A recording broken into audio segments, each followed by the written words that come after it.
written in the sand. We were born and raised in a world embraced by the fate of us all, the writings on the wall. We were born and raised in the fight for freedom. Many gave their lives for a noble cause. They all died. Baba Thumper! Now we must all remember all the heroes long gone past as they watch us smiling from the skies. 'Cause we were born and raised in a world embraced by the fate of us all, the writings on the wall.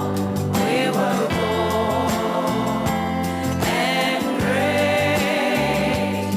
We were born and graced.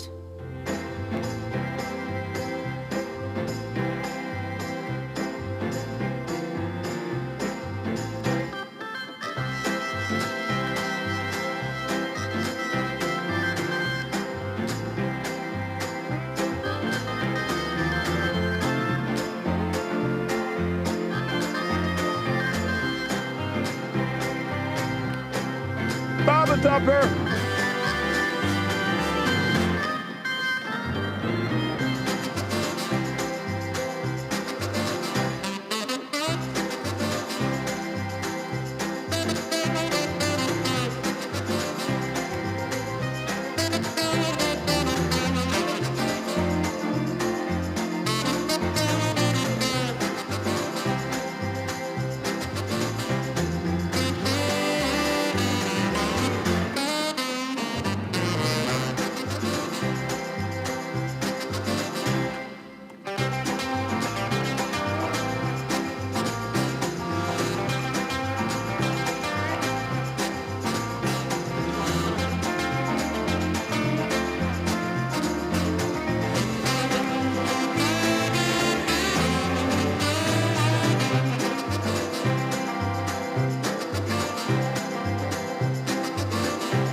have to stand up strong, face the truth about themselves, to understand what went wrong. I know we can find a way. I know we can find a way. I know we can find a way to stand up, stand up, stand up.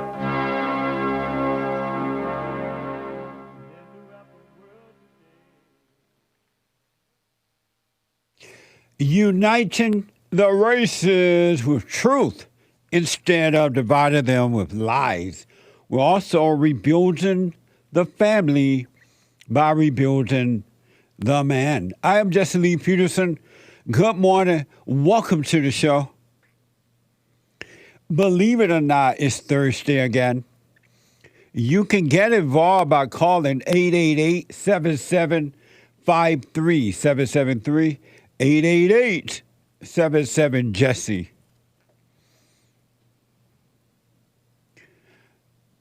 Jesse, Jesse. The biblical question for this week. The biblical question. What sense does it make to fight anything or anyone? What sense does it make to fight anything or anyone? Amazing question. We have every way that you can watch and support the show listed on jesseleepeterson.com/show. jesseleepeterson.com/show. And if you're out and about, you're busy doing whatever it is that you do, you can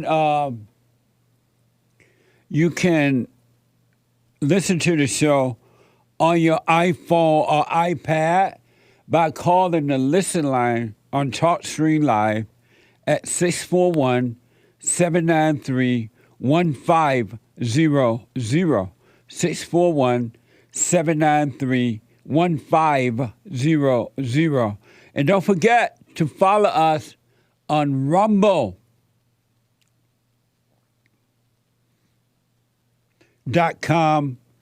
and JLP Talk on Twitter. JLP Talk on Twitter. Amazing, huh? So, it is Thursday. And every Thursday is Bible Thumper Thursday. A need on our neck. Why George, God? Why George? God, why? Why George, God? I'm sorry, kid. Around this time we will be dead. I am the daughter of two pastors. I have a strong moral core. I was trained to read and understand the Bible. You will emerge from that as an atheist. Preach for us and then tell us what it is you mean. Okay. Well, there's a verse.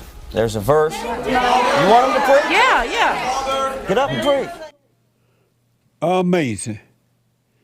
He turned his son over to the lion's den. Or beta. Amazing. So, it's Bible Thumper Thursday, every Thursday.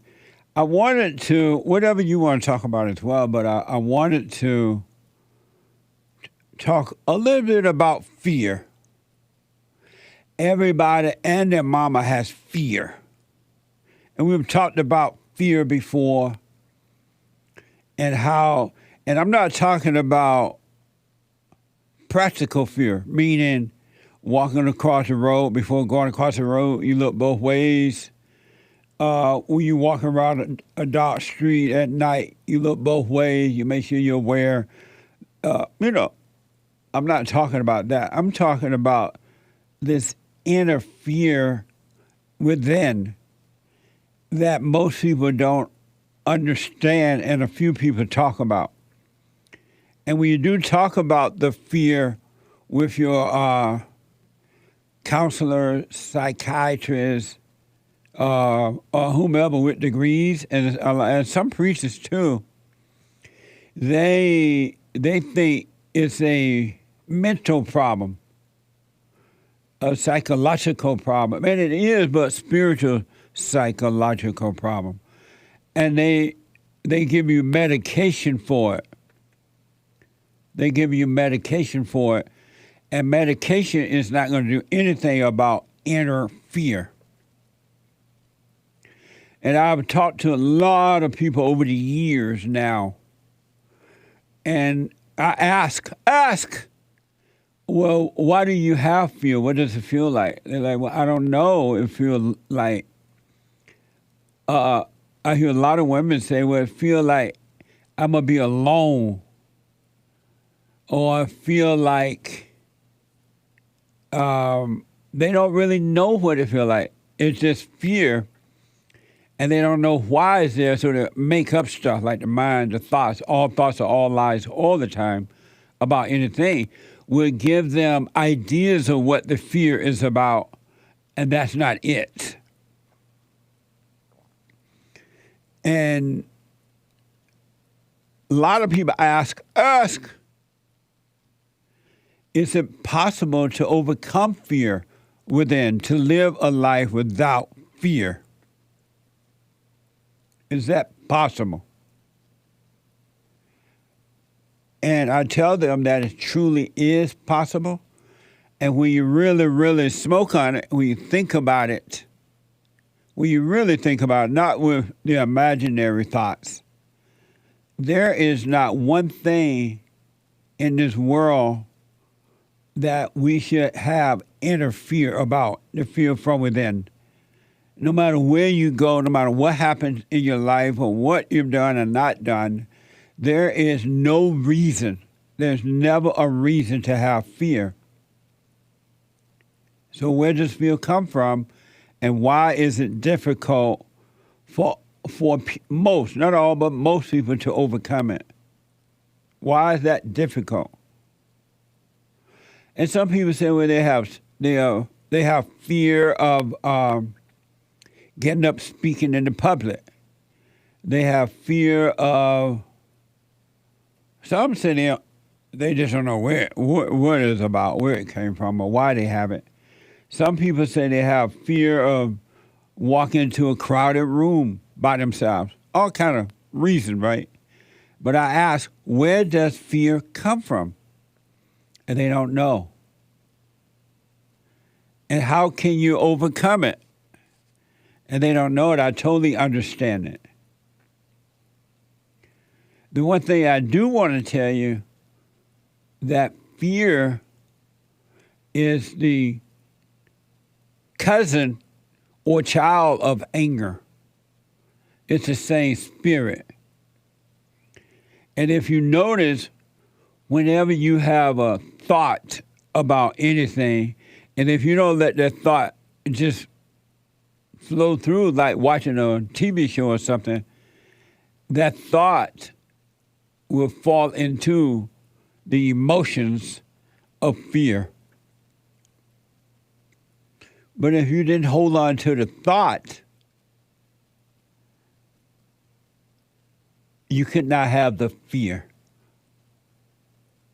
You couldn't have the fear. And people are afraid of the economy going bad. They're afraid of if a hurricane come in, they run to the store, buy up everything. They're afraid of not having a family. They're afraid of not getting married. I hear that a lot from men and women. They're afraid of something. And I ask, why are you afraid of that? They don't know, but what reality is, they believe the thought about those things because they have been trained and taught all their lives that those things were important. And if you don't get those things, somehow or another, you're not going to be able to have a life. You're not going to be. I hear a lot of people say, well, I'm getting old. I didn't think I would ever be able to have children. And they fear not having children. And when they have children, it's just problems. And it doesn't take away the fear.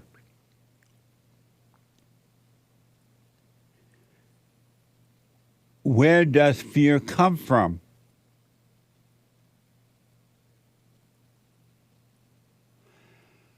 Where does it come from? Most people can't even answer that.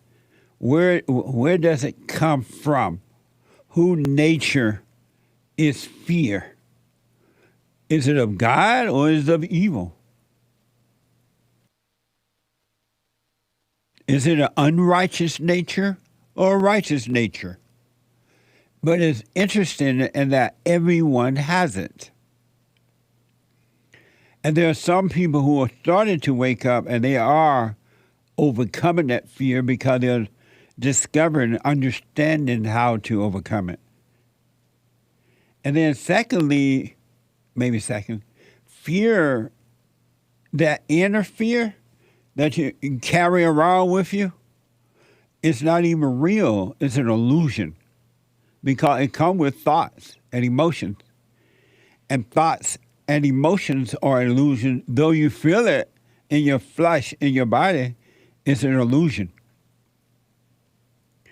And the only way that you're going to overcome this thing, this fear, you got to see it for what it really is.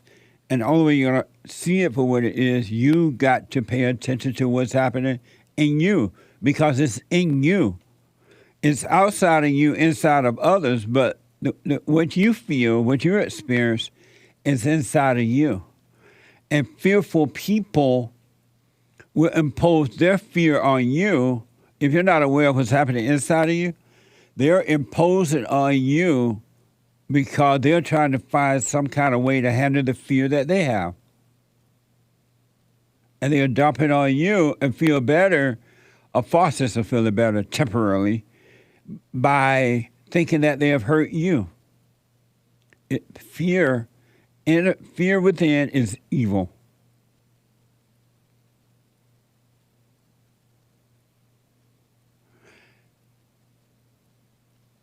It is not from God. God does not give us a spirit of fear. And this is why I want to encourage you, continue to encourage you. You got to work on you. I don't care what's going on outside of you.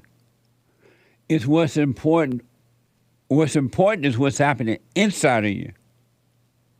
What's happening outside of you is not important. And I've talked to so many people, ran into so many people, talked to so many people who worry, who have fear, who worry, and worry is fear, about not having material things. They literally have fear that they won't have material things, or if they have some things, they are worried that they won't have enough or many, because they have compared themselves to others, what they have or don't have. I remember growing up in Alabama on a plantation down there. We lived in a tin-roof house, and it was one bedroom and then one living room with a fireplace and a kitchen. That's it. Had a front porch, and the bathroom was outside. And in the bedroom, that's where my grandparents slept. And then they put beds in the big front room there, with the living room, and that's where we all slept. And then we had a kitchen with a wood burning stove. And while growing up, I never once considered myself as being poor. It didn't cross my mind. It just did not cross my mind at all. And I never heard anyone living, in my family members, living there or up and down the road, complain about being poor. It wasn't until I moved to the city that I started to hear other people say that the blacks were poor in the South. That they were poor, and I just never heard of that. It didn't make sense to me. Poor compared to what? Or who? We never compared ourselves to anyone. Anyone who compared themselves to others have fear. They have fear. They have fear. And it's amazing to see that. And the last thing that if you were not living in that, if you had overcome the world and you were not living in your imagination, all thoughts are all lies all the time about anything, if you were not living in the imagination but living in perfect love, you wouldn't have the fear. You can't do anything about the fear. You can't take it away from yourself. You can't do you know you can't, you, I, or anyone can do anything about themselves, changing themselves. You can't change your nature from an abnormal nature to a normal nature. And anyone who has fear has an abnormal nature. It's not of God.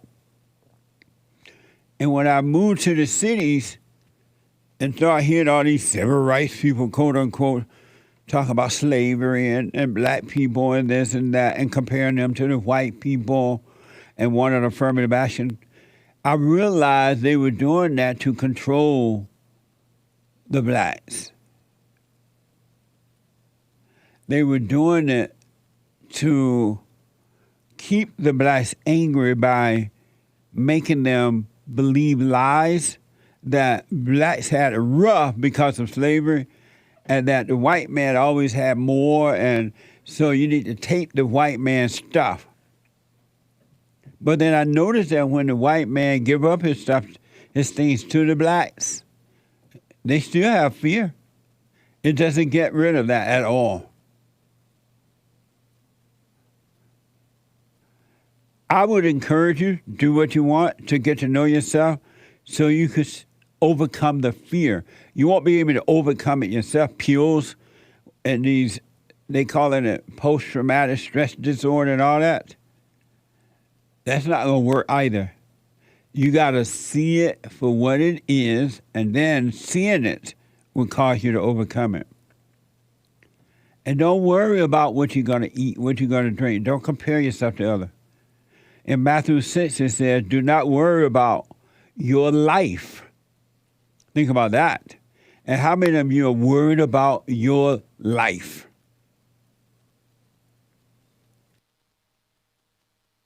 Do not worry about your life, what you will eat or drink, or about your body, what you will wear. Isn't life more than food, and the body more than clothes? Can any one of you, by worrying, add a single hour to your life? Seek first his kingdom and his righteousness, and all things will be given to you as well. You shouldn't be seeking anything but that. The righteousness, the kingdom, and his righteousness. And then you'll do the practical things. You get up and go to work. You have a roof over your head. You have enough to eat. You have your needs met. And never compare how much you have to what someone else have. Because if you compare and look like they have more, it's going to make you think and feel that you have less. And so now you got to struggle to become successful, even so-called more so, to get all the stuff they have.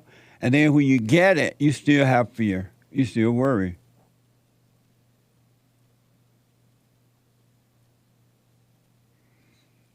You still worry. Isn't that amazing?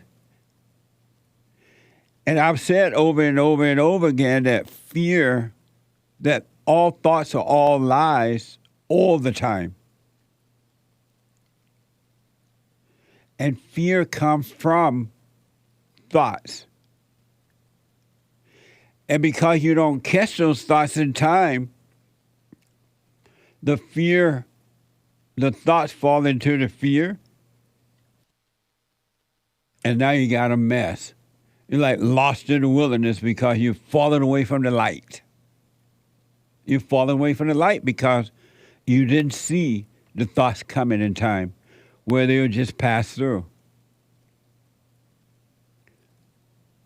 And they fall into fear emotions, all those negative emotions that you have, the ones you call love and the ones you call hate, the ones you call up and the ones you call down. If you were aware of what was happening inside of you, then the thought would just travel through and not fall into the emotions, and you wouldn't be lost in the wilderness.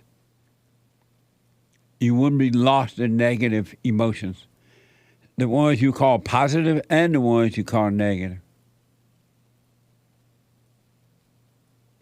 But you got to work on you, and you got to see if you truly work on yourself.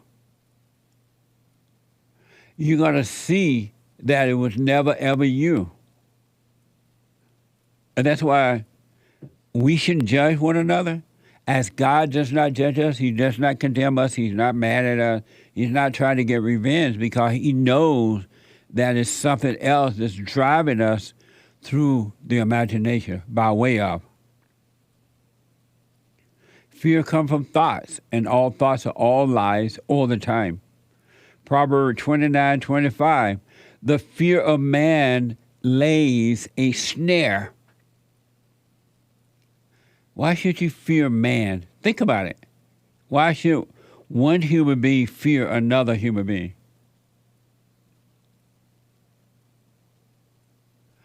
And when they know that you fear them, they set you up. They can't help it because they have fear. They're living in their imagination, and you're afraid of them.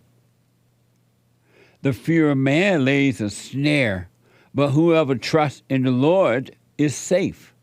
When you don't trust in the imagination and emotions, you're safe. You can go anywhere in the world and not have one thought about it. Because you're trusting the light and not the darkness.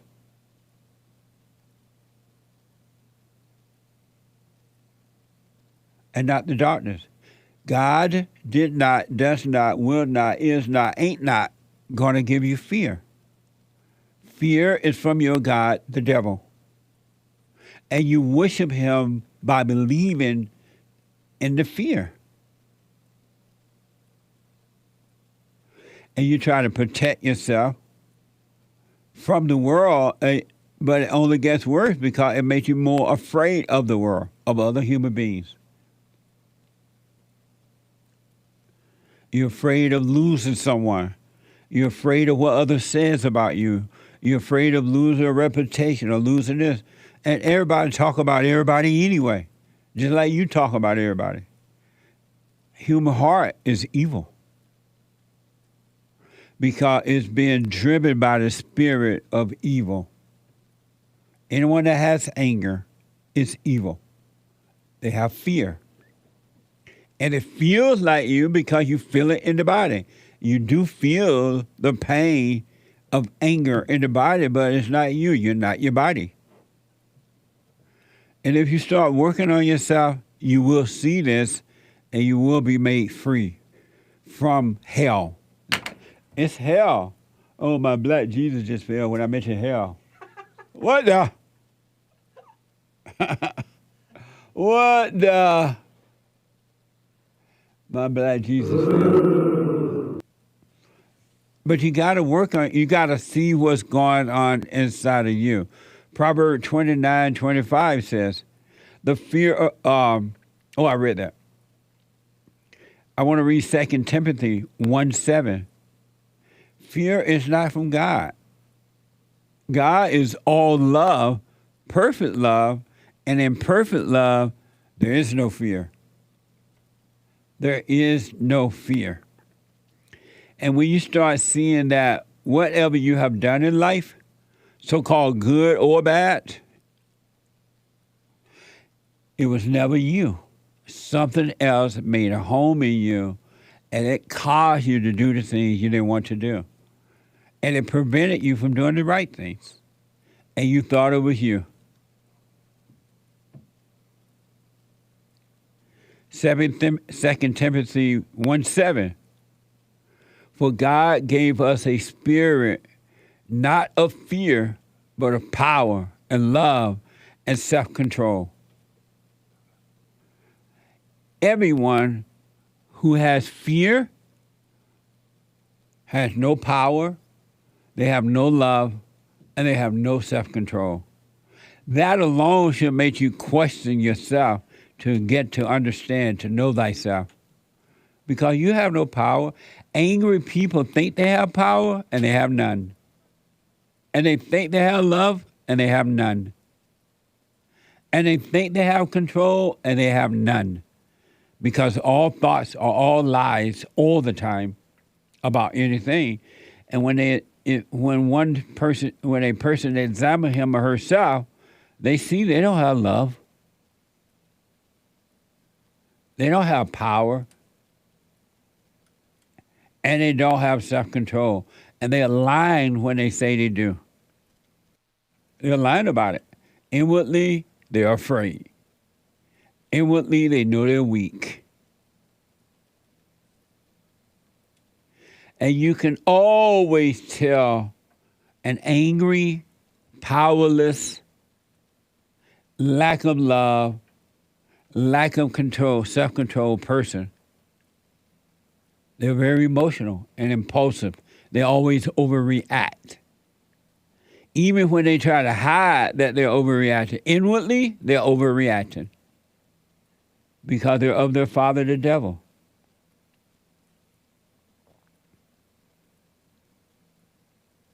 For God gave us a spirit, not of fear, but of power and love and self-control. And yet everybody, all in the name of Jesus, they have fear. And they lack love. And they lack self-control. There is no fear in love. And there is no love in fear. 1 John 4:18. It's Bible Thumper Thursday. There is no fear in love, but perfect love casts out fear. Perfect love casts out fear, for fear has to do with punishment. Everyone that has fear loves punishment within. They love it. That's why they hold on to it. And they try to punish others because they're being punished from within. There is no fear in love, but perfect love casts out fear. For fear has to do with punishment. Do you love your punishment? If you don't, you will let the fear go. And whoever fears has not been perfected in love. You have no love, you're not being perfected, you have fear. I want you to pay attention to what's happening inside of you so you can see what's going on inside of others. And you can tell when someone has fear, they're an emotional, nasty person or fake nice person. They're being punished within, and they want to punish you. They love their misery. They love being victimized, feeling like the victim, feeling afraid. And they love imposing that hell on others, even if it's imposing on their children. When I come back, your phone calls and super chats at 888-77-53773. Back in a moment.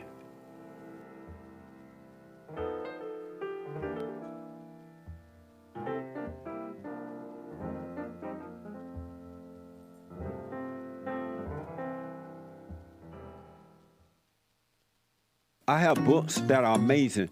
I highly recommend you get them. 7 Guaranteed Steps to Spiritual, Family, and Financial Success Guide. Even if you're not starting a business, but you have a job, or you're on welfare, It can help you if you do. Be doers of the word, all right? From rage to responsibility. From rage. That's what I write about in the first chapter, especially how I overcame. Scam.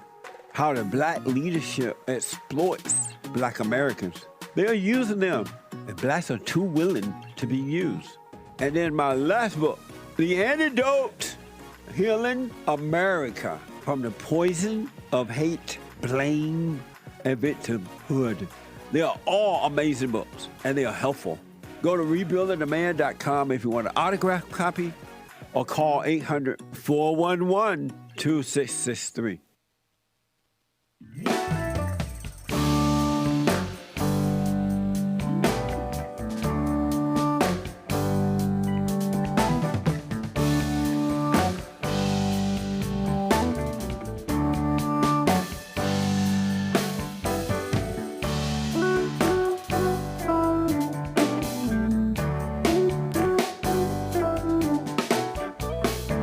Bible Thumper!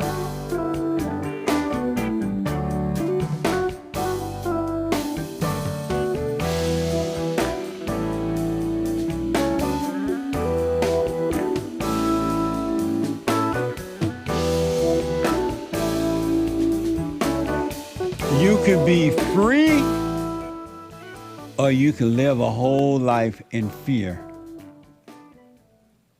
being punished. Anyone who has fear, you're being punished within, and you blame others for it. You blame others for it. What a mess! It's a spiritual battle, a warfare between good and evil. 888-7753-773. Couple quick announcements. Number one, Happy Men's History Month. This is the last day of men's history. The last day. Isn't that something? August gone by just like that. And I want to thank Michelle and, not Michelle, but Rochelle. Rochelle is a member of the Bond Fellowship and one of the volunteers and all kinds of stuff. And she gave us an amazing snack box for Men's History Month. Amazing. There it is. It had a lot of good things in it, too. It still has some. We haven't eaten it all up yet. But it's amazing. Thank you, Rochelle. She says, Happy Men's History Month. Amazing. Sending you peace and love. Amazing. Thank you, Rochelle. She black. I appreciate it. We all do. A couple of announcements. Number one, the Hake report is coming up at at 9 a.m., right after my show from 9 to 11 a.m. Pacific time. The Hake Report.com. And then at 12 noon today, the American Anchor Baby. The American Anchor Baby. At 12 Pacific time. Tomorrow, if the Lord is willing and the creek don't rise, brand new episode of The Fallen State at 12 noon Pacific time. An interesting conversation with Judge Joe Brown. Judge Joe Brown. He is a former lawyer, judge, and TV personality who is currently running for mayor of Memphis, Tennessee. Watch this. Next time on The Fallen State. By the time I got 15 or so, I'd seen people stabbed, people shot. It was like being in a war zone. How did you manage to survive all that? How well you meet that danger with courage, that's what determines what kind of person you are. The biggest threat you have right now is the rainbow religion. What is the solution to all this mess? Being brave and courageous, it's up to us. Nobody's gonna do it for us. Amazing. And people with fear, they feel like victims. They love complaining and feel like a victim. The Fallen State on Friday, the Lord is willing and the creek don't rise, A quick note, if you need counseling, we have the best counseling service on this side of heaven by phone, Skype, or walk-in. Go to rebuildingtheman.com, rebuildingtheman.com, or call 800-411-BOND. 800-411-2663. Amazing. And you can, to donate and have your comments read out loud, go to buymeacoffee.com/JLP Talk, buymeacoffee.com/JLP Talk, and Bond JLP Cash App. Bond JLP Cash App. Super Chat. Super. So, good morning, Super Chat, and good morning, y'all. Good morning. Good morning. So, did y'all catch Hassan Wow yesterday? Wow, Hassan. Wow, Hassan. W-O-W, Hassan. He had his mama on. What a mess. He had his mama on. How'd your mother like the show? Oh, she's nonstop. She's like, I'm a star now. I might as well just have my own show. She's going on a whole tour. It was interesting to see you and your mother interact. Yeah. Now that I've seen your father and I've seen your mother, I understand where your personality come from. Why I'm such a mess? Yeah, what a mess. Oh, Lord. Did you see a Hake? I did. I saw the beginning into quite a good portion of it, and then I caught bits and pieces further into it. And then he kept on having to cut her off because she's a I'm not gonna say. To say the least. She talks too much. But she does. She reminds me of Trump. She is a talker. She reminds me of Trump, and she reminds me of a Trump supporter, which sounds like she is. Oh yeah. Oh yeah, she's stone Trump supporter. Oh is yeah. She a boomer? She's definitely a boomer. She's definitely a Trump supporter. She was headed to the Capitol.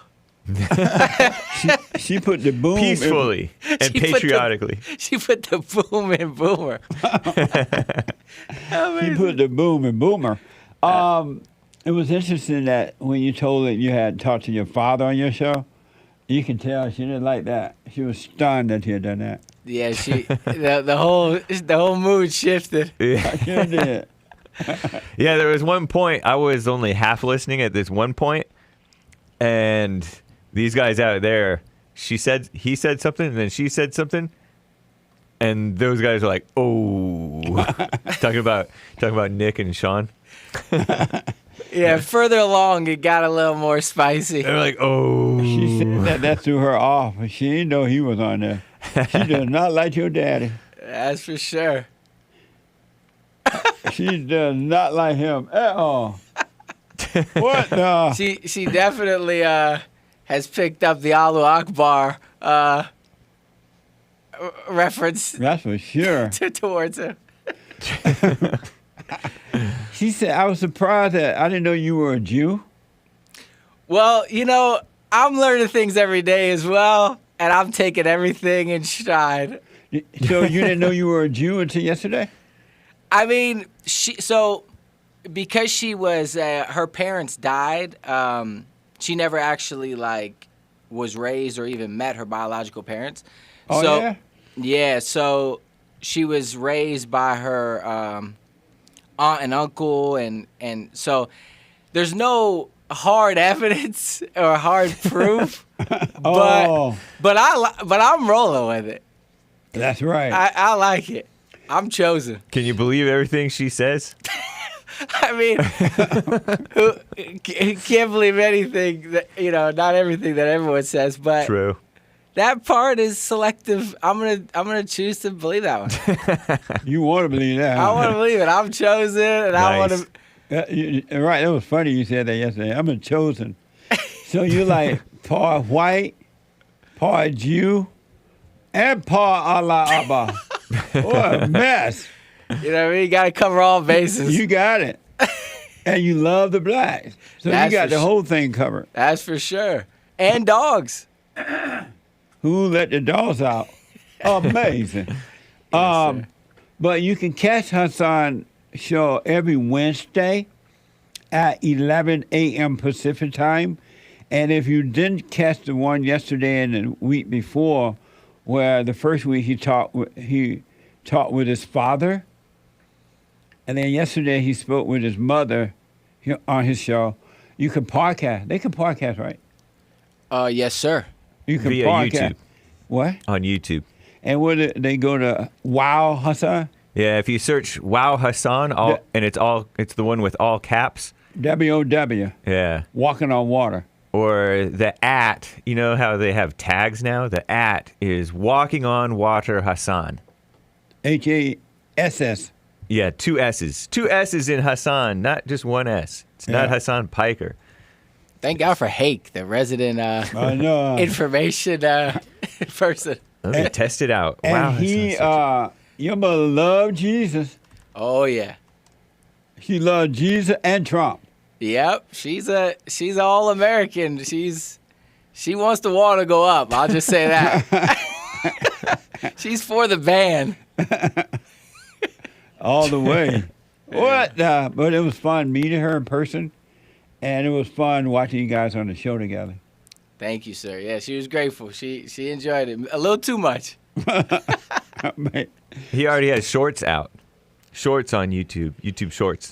He even did a little thing on the streets. Oh yeah. Did that go out already? Oh, not yet. We're fixing the audio, but Lord willing, tomorrow we'll have it uploaded. Oh, okay. Couple more things too. Some stuff with Jesse and I. Some comedy stuff. So we'll be hopefully building. It would be stuff with Jesse and me. I thought I said it right. I specifically heard you in my head when I said it. And I was like, Hake's going to be proud. I heard you correct. I'm still proud of you. I still did it wrong. I heard you correct your mother when she spoke. She's like, Hake going to get you. Hake and listener, she's like, who Hake? Yeah, That's funny. Hake's going to march in here. Get it right. Is she Southern? She sounds like a Southerner. Yeah, I was born in Florida, and so we spent pretty much all my life in Florida. Oh, I see. And she's originally from the Appalachian Mountains, actually. Wow. Yeah, kind of like Pennsylvania, Appalachia. Nice. Well, check it out, folks. WOW. Wow, Hassan. Thank you, sir. Amazing. Super chat. Over on Super chats. on buymeacoffee.com/JLP Talk. Star Sion bought a coffee yesterday, later in the show, saying subscribe to Hassan Yeezy channel. Nice. Dog emojis. Love you, Jesse. Amazing. Love you too, Sion. Thank you. Amazing. And that's Wow Hassan. Walking on Water Hassan. Evgeny Crosby with a diamond, or 2 actually. This is yesterday. It's sad. Getting arrested gives Trump street cred, so blacks will vote for him. What the? And blacks love Donald Trump right now, the great white hope. Thank you. Elias, or Elias Leal, bought 5 coffees, time after time. Time after time. Such a good song. Yeah. It's like God singing to us. I see your picture. Through what's her name? But you're not here with me. You say, go slow. I fall behind, unwind. If you look, you can see, and you can find me. Time after time. Amazing. Thank Indeed. you. The Growbot company bought 5 coffees, not copies. No need to fight. Oh, this sounds like it might be a biblical question response. What sense does it make to fight anything or anyone? There is a religion that I was watching this story or this debate or something with some Jews. Uh-huh. And there is a Jewish aspect. There's a sect or somebody, the Talmud or somebody, a religion that, Jewish religion that they never fight with anything or anyone. It's a religious thing not to fight. I thought, wow, that's so deep. That's the biblical question for this week. Yeah, that's cool. Thank you. Over on, continuing the Growbot Company's Super Chat. No need. This is the response to the biblical question. What sense does it make to fight anything or anyone? I don't think most people have thought about this. What's that? Gandhi style? I said Gandhi style. Was Gandhi a Jew? No, but he won He that. didn't believe in fight either. Yeah, he won that war with peace. I saw a movie years ago with Gandhi, and it was I totally loved that movie. It was about his fight for peace. Yeah, me too. Incredible film. Oh, you saw it? Yeah. It was amazing. Ben Kingsley. Yeah. Plays Gandhi. It was really. Have you seen that, Hake? I don't. Maybe was it in the? Would it have come out when I was a little kid, like in the early 80s? Yeah, you probably had just popped out your mama womb. I might have seen parts of it as a little kid. Right. Oh no, you got to go back and watch it now. Yeah, you should make sure you watch it as a grown up. Oh yeah? Yeah. And it's called Gandhi. Yeah. According to Google, which is evil and fake news, sometimes Gandhi was, of course, and actually according to the National Institutes of Health.gov or something like that, of all places, Gandhi, of course, was born a Hindu, but his interpretation of Hinduism was his own. While keeping firm roots in ancient Hinduism, he welcomed contact with other religions, especially the Christian doctrines, according to them. National Institutes of Health. He grew up in Africa. Oh, yeah? Yeah. And that's where his movement started, I believe. I may be wrong about that, and then he ended up back over his country, I believe. It says, okay. And then he was born in India, but you're saying he was raised in Africa? Was he raised in Africa? I think something like that, yeah. And then didn't he meet with Martin Luther King? Martin Luther King met with him, yeah. Martin Luther King, when he wanted to start his little movement, he met, according to the story, he went and met with Gandhi, and I don't know how true it is, but according to the story, he met with Gandhi and because he noticed that Gandhi's movement was nonviolent and that he was able to get more done by being nonviolent than it was to be violent. Deep. Yeah. And then he started his little civil rights movement. Quote unquote. Before he got hijacked. By who? I don't know. Have you seen Uncle Tom 2? I have seen a lot of it. Okay. Yeah. Okay. So they were responding But this to the says he bill. was raised in Western India. I'm not sure. I forgot how the movie started, but it looked like he either ended up in Africa with his movement or he started there or somehow or another he went over there because I don't know. He did go to South Africa at 23. Yeah, something like that. Because the blacks and his people, Indian people. Spent 21 years there. Yeah. It was something going on. I haven't seen the movie so long, I don't remember all. Yeah. But thank you. All right. So the Growbot Company bought 5 coffees in response to the biblical question, which keeps on getting interrupted. Right.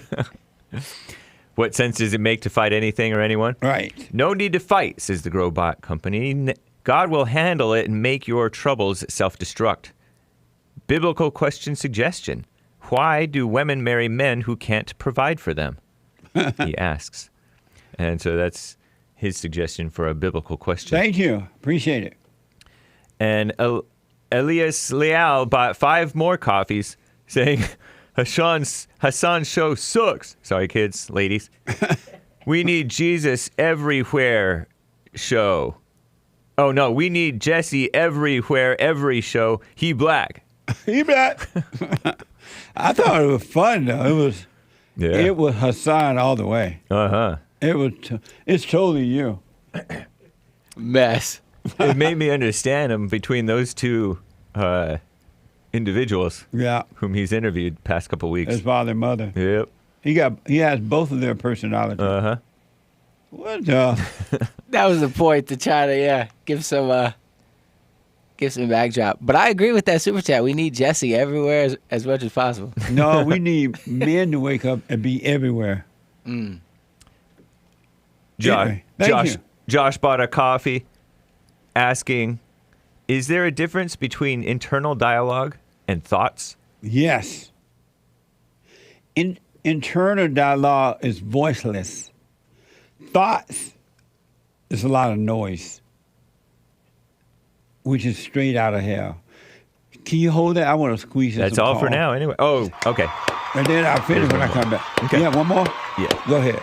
Oh, Max 0809 on Rumble Rant. Am I right or wrong? Jesus is not God. He was just a messenger or someone who lived his life like how God wanted us to. So instead of praising the creator, God, we started praising the creation, Jesus. I mean, is he right or is he wrong? He's asking. He was the son of God. He was the son, and God, he is the son, and God is the father. For sure. Nice. Thank you. All Amazing. Let me go quickly to Leland, a first-time call out of Washington State. Leland, welcome to the show. You're on the air. Hi, how's it going, Jesse? I was just wanted to give a shout-out to William Green and Santino for showing me this show. It's very funny and, inspirational. I've watched a few videos. Amazing. I forgot which ones, but just wanted to give a shout-out real quick. Right on. Thank you. Thank you for doing what you do. Thank you, man. I appreciate it. Stay with us. Yes, sir. Have you gone and forgiven your mother? Yeah, I forgive my mother, but I don't know if she forgives me. Did you tell her you forgive her? Haven't got the chance yet, but the second I talk to her, yes, I will. But what does she need to forgive you for? Well, actually, nothing really. She was just trying to tell me right, about how to live my life, mother me, but I kind of got mad a little bit, and she's like, all right, you don't want to talk to me, and she blocked me. Good. That's what mothers do when they impose their will on the children. They make them mad. And then when the kids start acting like them, the boys and the girls start acting like mama, she sees herself in the kid, but she won't tell the kid, hey, I'm sorry, I was wrong. Yeah. I love my mother, but I forgive her, and I hope she forgives me. So she won't talk to you now? Well, she might have blocked me, but I'm not sure. I'll talk to my brother because he lives around her. But if she blocked you, though, be glad she blocked you. Forgive her and go live your life, all right? Yes, sir. Thank you, buddy. Leland, I got to take a quick break. 888-7753-773, the hate news, not the fake news. And when I come back, your phone calls and more your super chat. Back in a moment. There's one line open there. We have a counseling service, and I have to admit, thanks to God, it is the best counseling service on this side of heaven. I counsel with men and women, families, individuals around the world. Most people are unhappy, they're miserable, they have rough lives, they're depressed, suicidal, young and old, of all races. I understand, I know why, and I do understand it. Because exactly what's happening in me is happening with everybody outside of me, inside of them. And I've noticed that with those who really, really, really want to understand, they overcome it just like that, out of one counseling session. If you need counseling, you can go to rebuildingaman.com or call 800-411-2663. 800-411-BOND. Best counseling service on this side of heaven.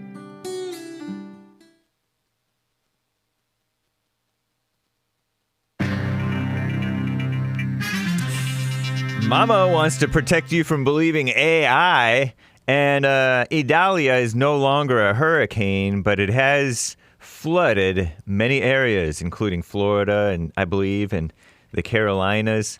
Terrible. South Carolina, maybe, especially? Not sure. And Mitch McConnell, he froze up again. What in the world is going on? And there was a fire that killed at least 73 people in South Africa, Johannesburg, where they were people sleeping outside or sleeping in some temporary housing building type thing. What a mess.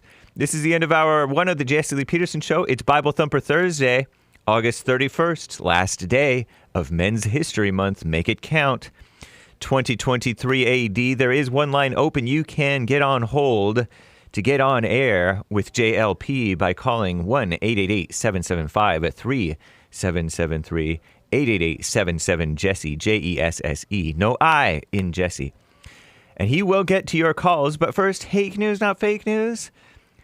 Coming on Sense Network, CNN reports, as AI-generated images and deep fake videos become increasingly realistic, tech companies are scrambling to find reliable ways to identify and flag manipulated content. This week, Google, which is evil, unveiled an invisible, permanent watermark on images that will identify them as computer-generated. If it's invisible, how are the lay people going to know? I don't know. But cautioned that the quote-unquote technology isn't perfect. Coming on Sense Network, CNN reports Idalia is now a tropical storm moving offshore from South Carolina after lashing Florida's Gulf Coast as a powerful Category 3 hurricane on yesterday. It is the strongest storm to make landfall in Florida's Big Bend region. Big Bend, not to be confused with Big Bend, Texas, nor Bend, Oregon, nor South Bend, Indiana. This is Big Bend, Florida region, the nook between the Panhandle and the Peninsula. In more than 125 years. Wow. Idalia has also battered parts of southeast Georgia and the Carolinas, flooding coastal areas with over 9 inches of rain. Wow. And causing widespread power outages. Forecasts show tropical storm force winds will continue to affect portions of the southeastern U.S. coast today as crews assess the damage. And Mitch froze up again. Senate Minority Leader Mitch McConnell, the rhino, people call him like a turtle. He appeared to freeze up for about 30 seconds again on Wednesday while speaking with reporters after a speech in Covington, Kentucky. The incident similar to an episode McConnell experienced at the U.S. Capitol last month, raising additional questions about the fitness of the 81-year-old to lead the Senate Republican caucus. Spokesman, CNN said spokesman based for McConnell instead of spokesperson. For McConnell, told CNN the GOP leader felt momentarily lightheaded and paused during his press conference today. And that was yesterday, right? A McConnell aide added, while he feels fine as a prudential measure, the leader will be consulting a physician prior to his next event. And the South Africa fire. Coming on Sense Network, CNN says, at least 73 people have died and dozens more injured after a fire tore through a 5-story building used as temporary housing overnight in central Johannesburg, South Africa. While many people were sleeping inside, the building housed hundreds of informal settlements, according to a spokesman. They said spokesperson. Weak, not based. For the city's emergency services. Local authorities said the apartments in the building intended to house up to 3 people were partitioned into areas to accommodate multiple people. More than that, maybe. Footage after the scene showed onlookers crowded around burned out and cordoned off areas, broken glass windows, clothes strewn around the building. The cause of the fire remains unclear, but authorities gave no indication that it was deliberate. They don't know that it was arson. Make sure you subscribe to all of the members of the JLP network by going to jesseleepeterson.com/show #network. And it's you can jump down to that portion of the page where it has our listings. I'm James Hake. Now back to JLP, Hour 2.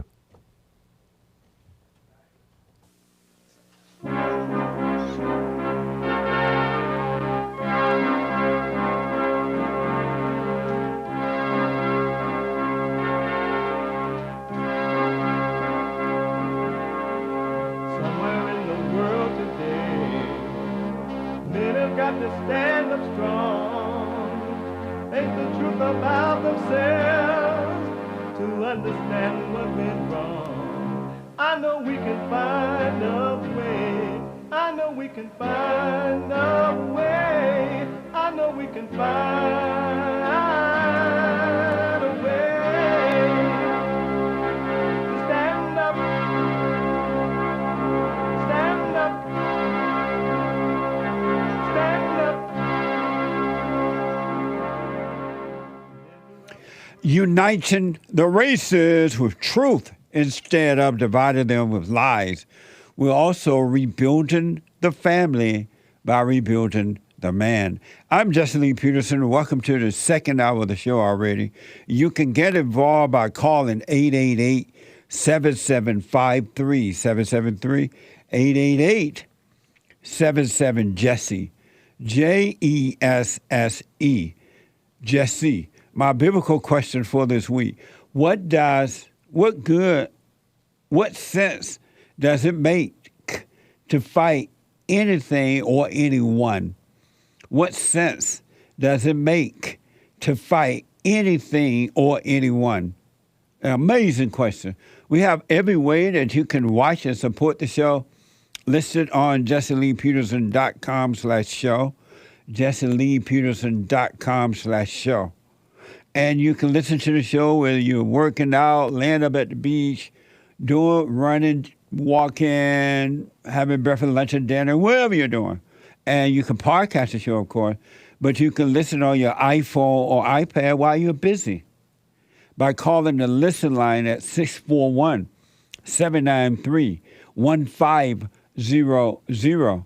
That's 641-793-1500. And don't forget to follow us on cozy.tv. Cozy.tv and JLP Talk on Twitter. Cozy.tv and JLP Talk on Twitter. Like, subscribe, ring the bell, and blah, blah, blah. Thank you for that. It's Thursday. It's the second hour. It is Bible Thumper Thursday. A knee on our neck. Why George, God? Why George? God, why George, God? I'm sorry, kid. Around this time we will be dead. I am the daughter of two pastors. I have a strong moral core. I was trained to read and understand the Bible. You will emerge from that as an atheist. Preach for us and then tell us what it is you mean. Okay. Well, there's a verse. You want him to preach? Yeah. Get up and preach. Amazing. 888-7753. Can you imagine? 53773. Can you imagine being a kid sitting there with that crowd yelling at you, and the father at first tried to protect you from the crowd, but because the crowd continued to yell, he's like, okay, throwing his sons to the wolves. Beta. 888-77-JESSE. Let me go to Buffalo, New York, and talk to Jason. Jason, welcome to the show. You're on the air. Hey, what's up? Can you hear me? No. Hello? All right. Hey, did you... Jason, there's a echo or something. Are you on a speakerphone or something? Oh, no. I had to turn down the computer. I want to answer the biblical question. What sense does it make to fight anything or anyone? I mean, if you have if it's a conflict, if it's all right, say somebody accused you for something you didn't do, you wouldn't try to fight that charge. What sense would it make to fight? I can't respond to it until Sunday, but what sense would it make to fight anything or anyone? Oh, I mean, fighting a charge for something that you didn't do that you were about to go to jail for. That when you want to fight the charge. Well, I can't respond. I totally want to. You can't answer. Yeah, you can't ask me with a question. All right, so I got another question. Tell me, do you think it makes sense to fight anything or Yeah, anyone? It does. Yeah, it does. In what sense does it make? I mean, if you protecting something, if you feel like it's something that's against you or against a group of, you see how you be fighting for white people all day? You're an advocate for white people. You fight for white people. How do I fight for white people? What the? All you do is speak good on white people. You said it needs to be more white babies. You say it's like all the white politicians are like only white men can like run the country. You're an advocate for white people. But how am I fighting for white people by saying that? Do you agree that according according to the statistics, white people are going to become minority in their own country? Wouldn't you want to encourage them to have more white babies? It's not white people country. It's America. It's everybody who's here country. But who founded the country? That's not the point. It is the point. Because the white folks are under attack in their own country. So if they founded this country, they created the greatest country in the world, and now everybody else is here as a result of that, when you want the white people to be the majority rather than the minority? First of all, white people didn't found this country. Who did? The Moors were here before white people. Who? When the Moors, when they owned Spain, the Moors. Were the Moors white? No, they were black. No, they weren't. The Moors were black. They came from. Listen, you not understand. There were black people here before Christopher Columbus got here. There were black people here first. Who told you that? I mean, it's like documentation. It's not in the history books, but if you look it up, there are. So if it's not in the history book, how did you find it? No, it is it's not. It's in the history books, but they don't tell you everything. They tell you the Moors owned Spain and all that, and owned Europe, but they don't tell you it was the Moors who was doing all the selling and stuff before Christopher Columbus. But if it's not in the history book, how did you find it? I mean, whitewash history. How did I find it? I mean, if it's not in the history book, how did you find that? How did I find it? It's not in they don't teach it in history in school, but they teach it outside of history. How did you find it? How did I find it? Well, I started looking up African history. Then Lord. Then I said, hold on. I really thought you said, oh Lord. So you told me, you asked me that just so you could say, oh Lord. It wouldn't have mattered what I said. You were gonna say, oh Lord, to anything. No, but I'm trying to figure out how you found that. How did you find that? And you didn't tell me yet. No, okay. It started are you going to keep with your sarcastic remarks, your onomatopoeia words? Tell me how you how did you find that? It started with African history, and then from African history. Ain't no such thing as African history. Yes, sir. But you talk about there's no such thing as African. No, but why did you talk about? You said there's no such thing as the past, right? So why did you bring up you growing up in Alabama and this, and people weren't poor, and this, and people didn't know that they were poor? Jason, go ahead. And so you think that by me encouraging, not what I think, it's what I know. You think that by me encouraging white people to have more babies, to stand up in their own country, to stop aborting their children so that they will not become minority. Because if white, and I know you agree with me on this one, if white people become the minority, America will become a ghetto. Why you say that? Because the colored people don't know how to keep anything going. They don't build, they only destroy. So you saying there are no white ghettos in the country?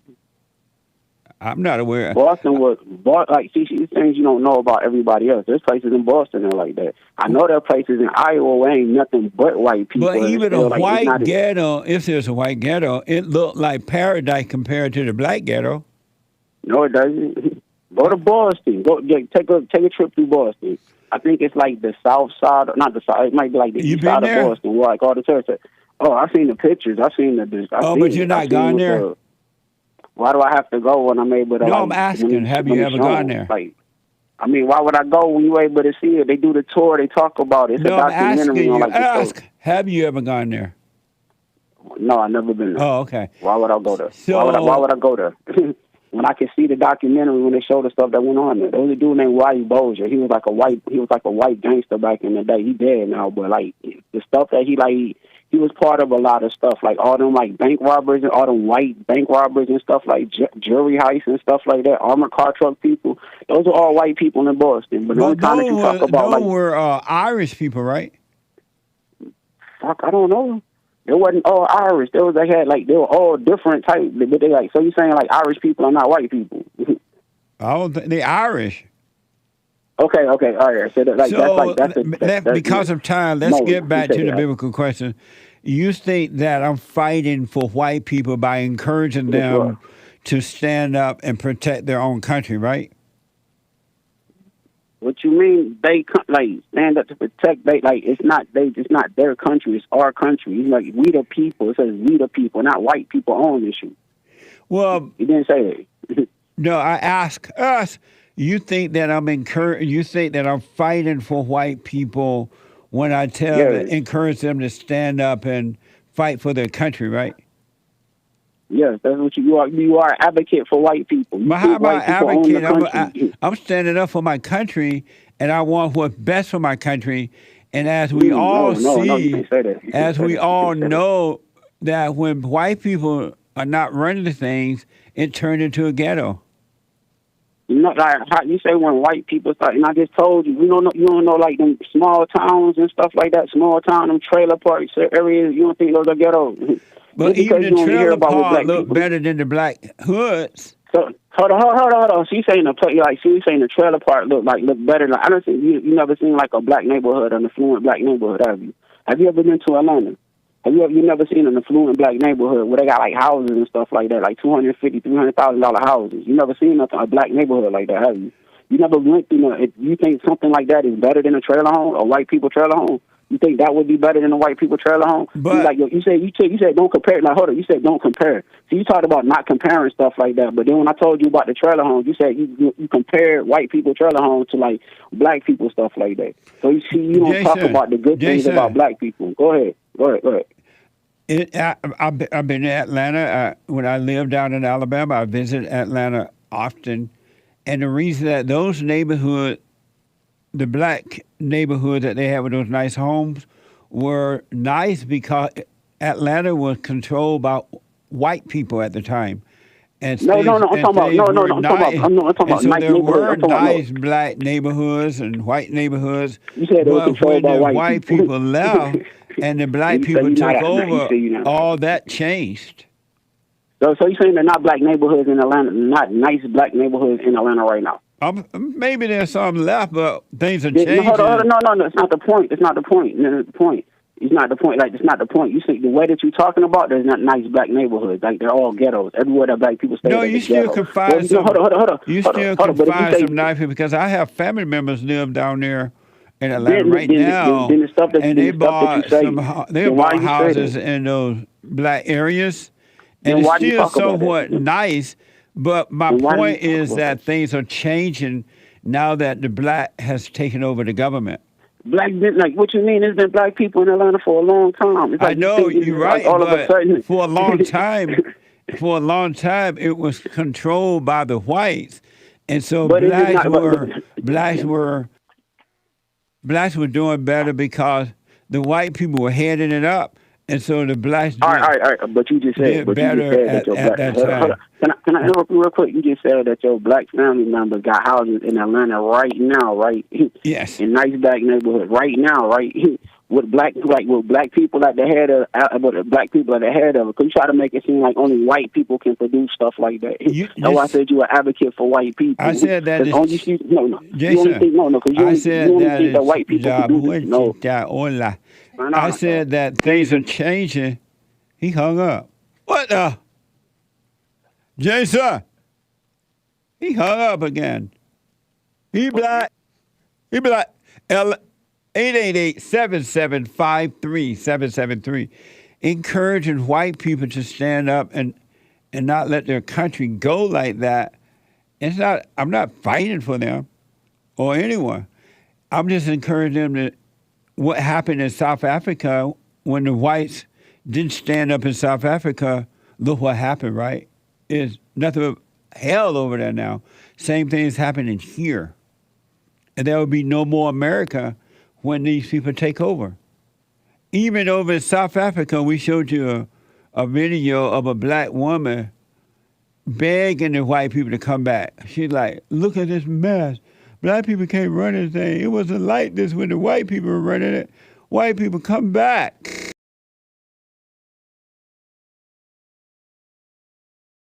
The air. Hi, Jesse. Thanks for having me on. I just wanted to call to echo what you were saying yesterday about parents sending their kids to school and how in this day and age, right now, it's actually an unloving act. I was a teacher, and I could tell you from the inside, a couple of students came to me and said they got abortions, and they went to the school nurse. The school nurse connects them to Planned Parenthood. The school nurse could connect them to a gender reassignment clinic. Not to mention, you're not even getting a good education anymore. Yeah. Most of the public school teachers are sending their kids to private school. So it's really bad that parents are still, they don't want to wake up. The school is teaching your children about sodomy, about how to perform good oral sex. I mean, if you think this is good for your kids, it's really not.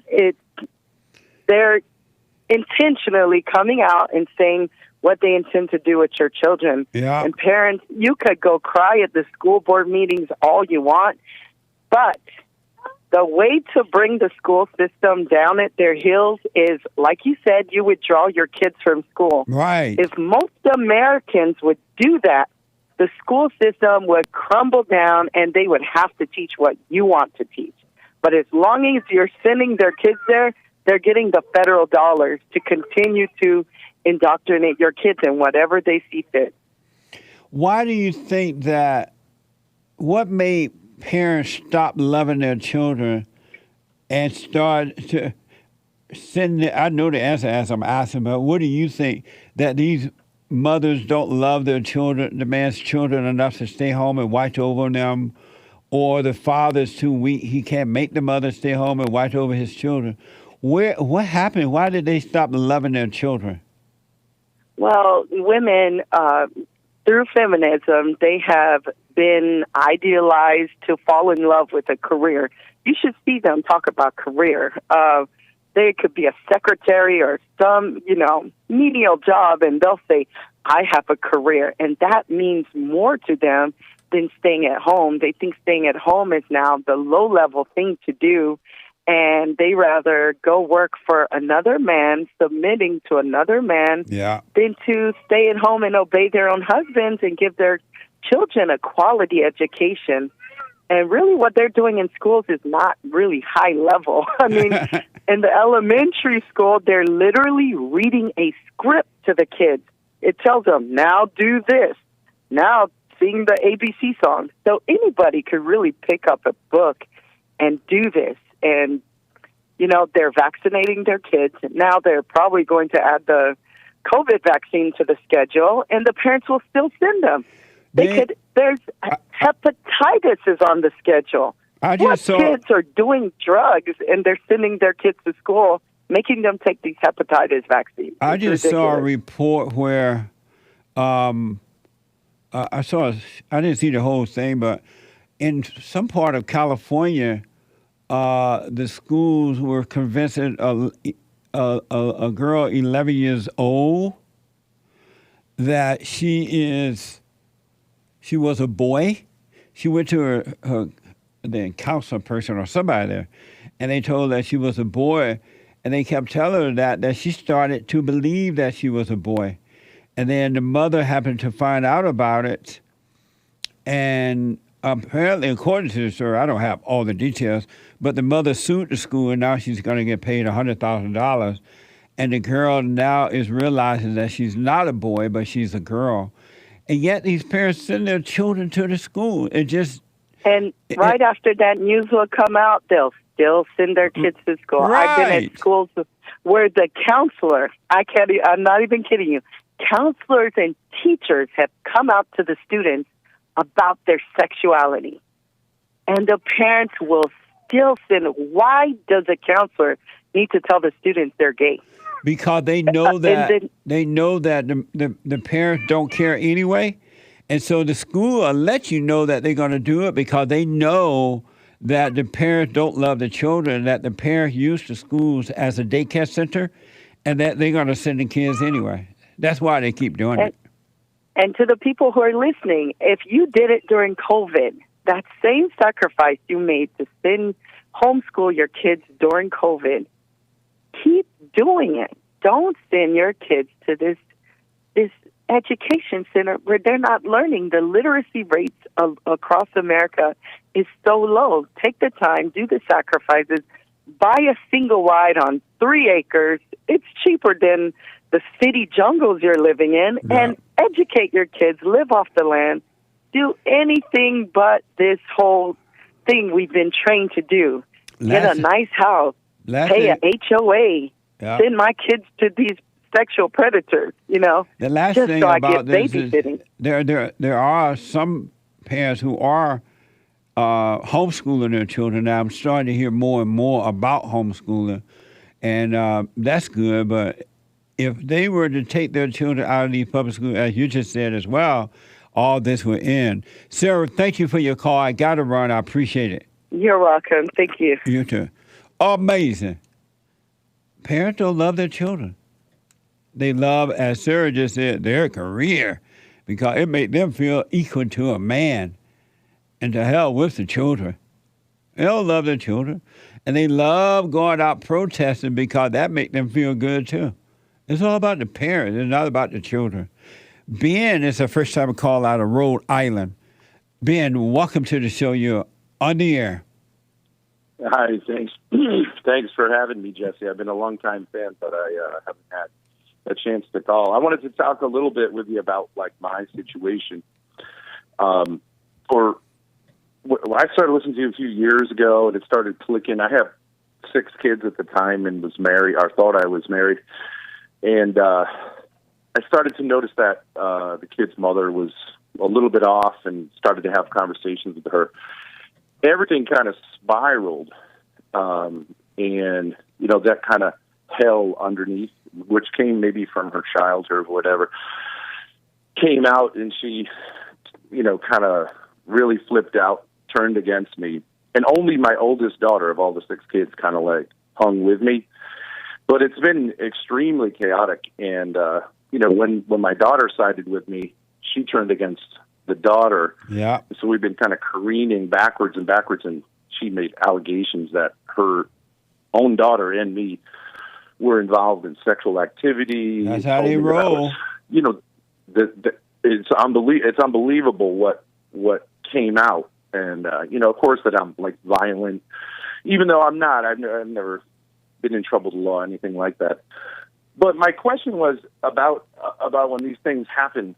I always thought, I kind of thought women just have this craziness, especially if they have, issues with masculinity. They're never going to be on your side. So you got to find other men who are going through similar situations to kind of, I don't know, you need some kind of brotherhood if you feel so alone. And actually, it was a guest of yours, Ethan Ralph, who was on your show a few weeks back. I reached out to him. We have similar situations, but a lot of these guys, they just turn on you too. So now he's trying to ruin my life and sending any information he can to the police. And I'm wondering if maybe a better idea is to, or whether it's just a mistake to look for a good woman to, kind of, I don't just feel so alone to be just attacked constantly by everyone in your family, lose all your friends, lose your job. You think that looking for a good woman would do what for your situation? How would that help you? Well, for example, my wife filed she filed a report so that I can't have access to my kids for a year, a restraining order based on a lie, which is, But what would having a good woman do for your situation? So I would say, instead of fighting her, that if I had a woman, not necessarily even a wife, but like a woman, an ally, who, could be a kind of mother figure for them, because I don't really, even if I'd fought a custody fight and I had all 6 of my kids living with me, I can't really be a mother to 6 kids, and they're angry at their mother, and I understand that. Why do they need a mother if they have their father? Yeah, because I think that they're angry. When I've had them, I did have custody of them for a while. But and if they were you just brought angry at their mother. If you brought another woman into their life, that just will add to their anger.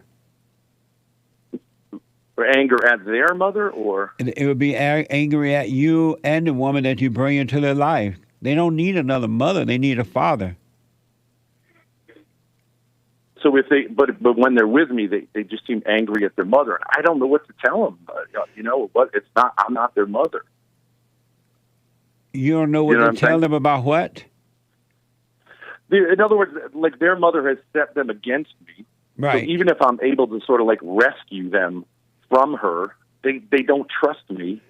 Who don't it's trust you, the exhausting to children? try to get them to. My kids don't trust me because she's been. But how would another woman solve that, though? How would a woman help that? Well, yeah, that's a good question. I don't know. I just feel like women can sort of, if they're women on your side, I'm not saying necessarily like marriage, but if they're women on your side, then they can help you to kind of defend yourself. So you need a woman to help you defend yourself? Yeah. Everybody assumes that I'm a rapist and that I'm like a violent person. It's like, the courts don't help you, the cops don't help you. So you need a can woman defend to yourself help all you. day long. You need a woman to help you defend yourself? Yes.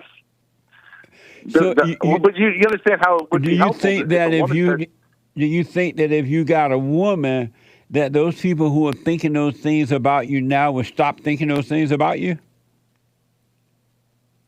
Yeah, well, I mean, my daughter's an adult, and she defends me, and I think it helps. Do you think that if you had a woman, that the people who are thinking those things about you would stop thinking those things about you? I think it would make it harder for them to think those things about me. Why? If women say, Their minds like, are already made up. How would that make that harder? So how? I mean, they would just say you trying to cover up by trying to get a woman. They're not gonna, right. That's true. So why do you think a woman would make them stop thinking certain things about you? But then how do you not end up saying like, okay, well, just be like, there's no point in talking to people. They just talk over you. They don't want to listen to what you have to say. If you sound masculine, they already have made their minds up. So why don't you just retreat and, pray and don't defend yourself at all and just give up on life? Why don't you do that? Maybe that's the answer. Well, because, yeah, and you just give up on 6 kids. Yeah, maybe that's the answer. So you're saying as a father, is it working trying to fight and keep them? To keep, well, I mean, I'd hope they'd come around. Why? If maybe if you stop the fight, maybe they will eventually come around. So don't defend yourself at all in any way. Or what good is it doing you to do that? Well, I mean, I think sometimes you can make the case if someone's telling lies against you that those are lies. What's the point of making a case? Maybe they'll see that they're Why do you need them to see? For you to be free. Well, I think they need a father. Hold on, Ben. What they need. Ben, hold on, buddy. Yeah. Hold on. Let me take a quick break. 888-7753. 773. 888-77 Jesse.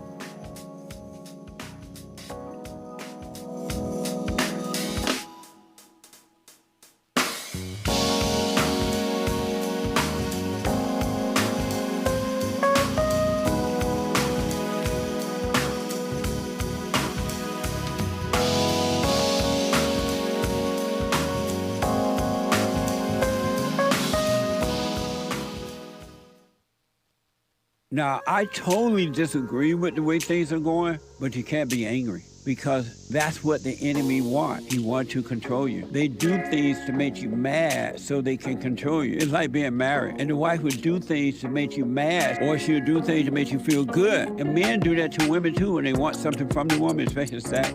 They'll make her feel good or they'll make her angry. And the woman's gonna have to say, you don't want to be angry. You want to speak up. You want to disagree with what's going on. It's wrong, but do not be angry. Then you won't have fear. You won't have doubt. You won't have worries. You'll be able to see, but you got to stay away from anger. That's why you must forgive your mothers and your fathers so that you can overcome the spirit of anger. It's a spirit and it's wicked. Nothing good in anger because it has no love, folks. You need love to defeat evil. And love is not a weakness. It's a strength. It's from God. It's His nature.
Okay, there's a line open at 888-7753-773, 888-77-JESSE.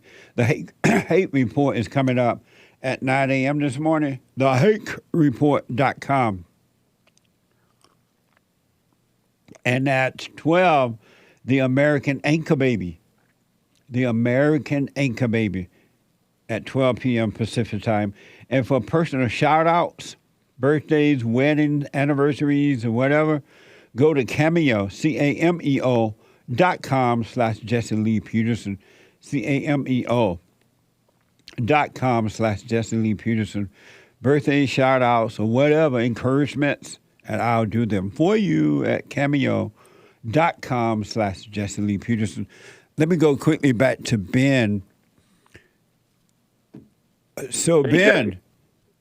Yeah. So, what sense does it make to fight anything or anyone? Okay, but I mean, I think it's good to have friends on your side, that you can hash stuff, people that you can share something with instead of just being alone. And also, I think what's wrong with being alone? What's wrong with being alone? It can be okay to be alone, but we're made. I think we're made. You have people that work with you, right? I mean, what's wrong with being alone, Ben? Well, man is not made to be alone. Isn't that from the Bible? Ben, what's wrong with being alone?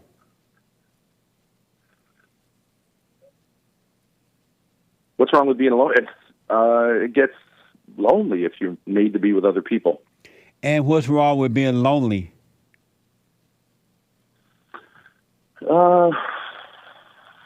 I think we're made to be with others. What's wrong with being lonely? Well, I mean, that's the question that Adam could have been asked in the garden, right? I don't know. What's wrong with being wrong with being lonely?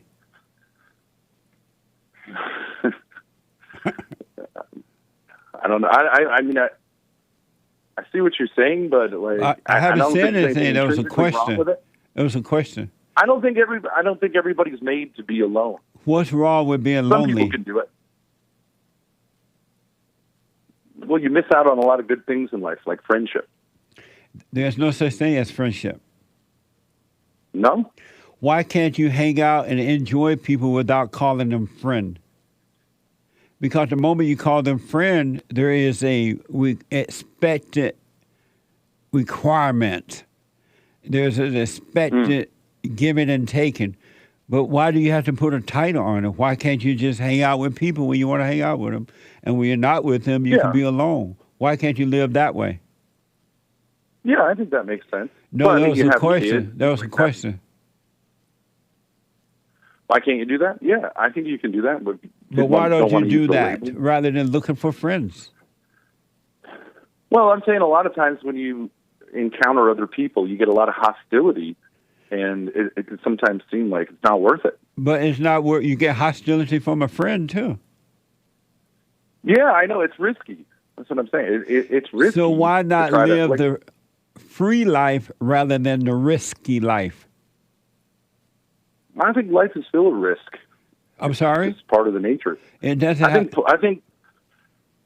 You think? Well, I mean, I took a risk. I had 6 kids. I don't regret having 6 beautiful kids.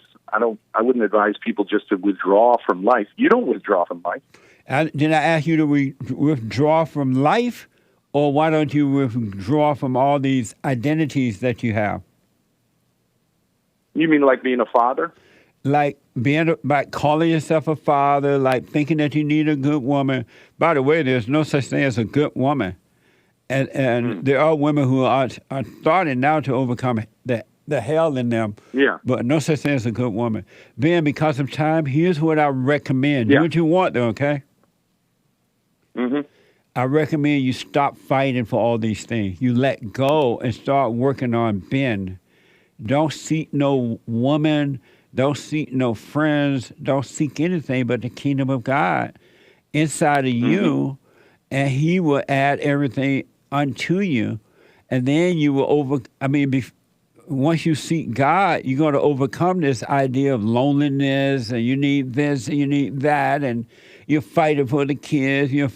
Why don't you let go of the fight so that life can be added unto you? You need to work on you. Finding outside things are not going to solve your inner problem. You're just going to make the same mistakes over and over again. All right. Because thanks for the advice. What do you think about that? I will. Does it make sense? Yeah, I do believe I have a great relationship with my Heavenly Father. He loves me very much. But I don't then if think you that have a means- great relationship with Him, why do you experience loneliness? Why are you looking for a good woman? Why are you trying to fight with this stupid woman with the kids? Why are you doing that if you have a good relationship with God? Yeah, because I'm not a monk. I'm not made for that life. No, why? But I don't think I should need those things. I didn't say I need those things, but I think it's worth trying to connect with people. You've been doing that all your life, and it never worked. I haven't had a lot of success. That's true. Well, in some ways. You're never going to have success with that, because what you're looking for, Ben, what all human beings are looking for, is inside of them. It's not outside. Yeah. But then how come you're on the air? Why don't you just withdraw from everything and look to the inside? Ben, must be it. Ben, why don't you look inwardly and stop looking outside for the answer to your life? Why don't you work on you? Why don't you throw up both your hands and realize, you know what? I've been repeating the same things my whole life. Something is wrong here. And let go and just start working on Ben, and then everything will fall in place for you. All right, yeah, I can do that. All right. Thanks for talking. All right, buddy. Amazing. Becky is out of New Jersey. There's a line open at 888-7753-773. Becky is out of New Jersey. Becky, welcome to the show. You're on the air. Oh, hi. Hey, Becky. Hi, I just had a question. What is your opinion on the shooting that took place at the Dollar General in Jacksonville, Florida? That kid, I guess wrote a manifesto. He wanted to kill all, black people. Only he didn't say black people; he said the N-word. What is your opinion on that? Do you think that was spiritual and racial, or a spiritual battle? It was totally spiritual. It was anger, and anger is hatred. And whenever you have anger, you're going to overreact to situations, and that's what happened in that situation. There's So no you such think it was there's no such thing as racial. So he was battling a demon spirit or something like that? Yes. I don't know him, so I don't know all his story. I didn't talk to him. But according to the report I got from it, he got angry at the blacks for the way that they're treating the whites right now. And that anger causes him, can cause you, I don't know that guy's story, but it can cause you to overreact. Because anger is of the devil. And the devil works through your mind and emotions. Well, That makes sense? yeah, that makes sense. Yeah, it's sad that they lost their lives, you know. It's sad that who lost their lives? The 3 people All right. that got killed. You actually feel sad for them? Yeah, I mean, I'm always sad for loss of life. Why? Because, you don't want to see someone just die, randomly like that. And why not? Why not? They just going to the store, that's all. What? They were just going to the store. What good is it doing the people that were killed? What good is it doing them or you that you're sad for it? Because death is not a good thing. Why you say that? I mean, don't you want to live a long life and enjoy life? But why do you say death is not a good thing? No, it's not good because you're not here to enjoy life, enjoy God's land and everything in it, and you just leave before your time, I guess. I mean, you want to enjoy life, right? And I want to respond to that, and I will, but tell me, why are you sad because they were killed? Because it could have been any of my family members. It could have been my family members. They're probably leaving behind kids. I don't know them personally. I don't know. As a matter of fact, I think one of the guys did have a daughter. And why did it make you feel sad, though? You didn't know them or anything. What good is it doing? And I'm asking for a reason. I'll tell you why in a minute. But what good is it doing Becky out of New Jersey to feel sad about what happened down in Florida? It did happen to your family. And you don't even know the people, but yet you feel sad for them. Why? Maybe it's just God telling me to feel sad. God is not into sadness. He's into perfect peace. And there is no sadness and peace. Well, I think there's a passage in the Bible where I don't know the name, but one of the disciples lost their son and he did weep. So I don't know. But that wasn't your son, though. No, I'm just talking about the Bible. I know, but those people were not your children.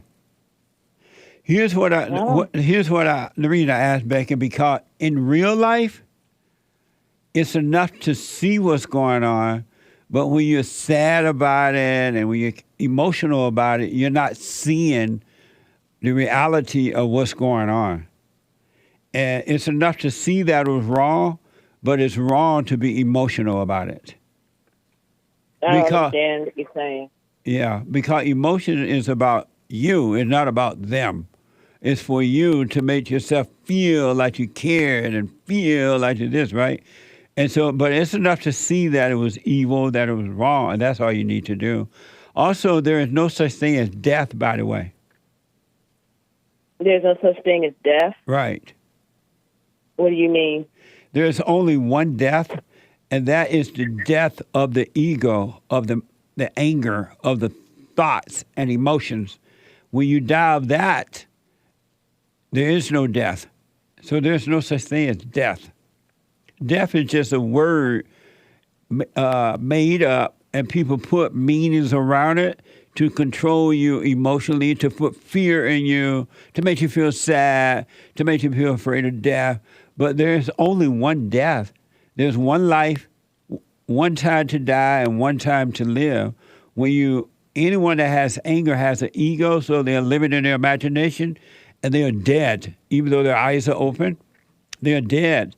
But when you die from the ego, shed it, then you have life. You are alive when you overcome that anger and fear. Then when you drop your body, and we do drop our bodies, you will see that there's no such thing as death. You were living an illusion, believing that there was death, and you thought that life would be over when it's just a continuation of what you have here. It's just heaven on earth inside of you and heaven above. You continue in that way. I don't think I understand, but so if there's no such thing as death, how come you can't talk to your loved ones? Like you can't see or hear their voice? But what makes you think you can't see or hear them? I can't. I can't see or hear them. But you're not dead yet. You're still in your body. You're still in your ego. So you got to be outside the body, and then you can see and talk to your loved ones? When you leave your body, if you have overcome anger and overcome the imagination, life just continue. I don't know if you're going to see them or not, but life continues. You don't die. You just shed the body. And if you don't let the anger go, you will shed the body, but you're still going to have the same hell that you're catching right now. And it appears that there's no way to overcome it. That's why I recommend you overcome it while you live in your body rather than when you shed the body. Okay, so you must be talking about continual living in the spirit world. Because we are a spirit. We're not the body. And if your spirit is of evil while you live in your body, it's going to be of evil when you shed the body. Your spirit's not going to die. The real you is not going to die. You can hang that up. Okay. Isn't that amazing? Yeah. that is. That's some different way of saying it. Okay. All right. Thank you, Becky. All right. Thanks. All right. Bye. Amazing. Let's go to 888-7753-773. Tim, a first-time call out in the UK. United Kingdom. Tim, welcome to the show. You're on the air. Hello, Jesse. Hey, how Tim. are you? All is well, Tim. Good. I was just calling because I've been wanting to forgive my mother, or trying to, face to face, but she's just making it impossible and cancelling and postponing, and won't have a phone call. And I just really wanted your advice on that. Well, if she is refusing to meet with you, just realize she can't help herself. Whatever you need to forgive her for, just realize it's not her, but it's the spirit of evil in her, and she couldn't help it. Just as that spirit was driving you, that spirit of evil came from her, right? And you couldn't help yourself. Just realize she couldn't help herself, and that will cause you to forgive her and move on with your life and stop trying to meet with her, because the more you try, the more she's going to refuse to do it, and that's going to make her think she's controlling you. Yeah, I have felt controlled getting her responses. Yeah. But she keeps, she's very polite, and she says to me that she really wants to meet, and then she always gives me an excuse. And the funny thing is, I've never met her and never had anything to do with her for my whole life, and I just suddenly feel like a little boy. Oh, you never met your mother? No. Were you adopted or something? No, my dad brought me up. Oh, nice. And does she know why you want to meet with her? No. Oh, good. Well, I just highly recommend that you make that request. Hey, I'd like to get with you. I'd like to talk to you. And if she refuses to do it, you just realize she's not ready, and just move on with your life and forgive her anyway, and you'll be fine. You don't have to meet with her if she refuses to meet. Yeah. Yeah. That makes sense? Okay. That does make sense, yeah. Are you doing the Yeah, silent thank you very prayer? I am, yeah. Every morning, every night? Yes. All right, stay with that. And don't try to force this woman to meet with you. You've made the request. You know that you want to meet her. And if she's not doing it, just move on. Don't ask her anymore. Yeah. Okay. Okay. All right, Tim. Well, thank you very much, Jesse. All right, buddy. I wish you well. Thanks. You're welcome. It's the same spirit everywhere. Super chat. There's a line open. Super chats. 888-7753-773. Yes, sir. We have from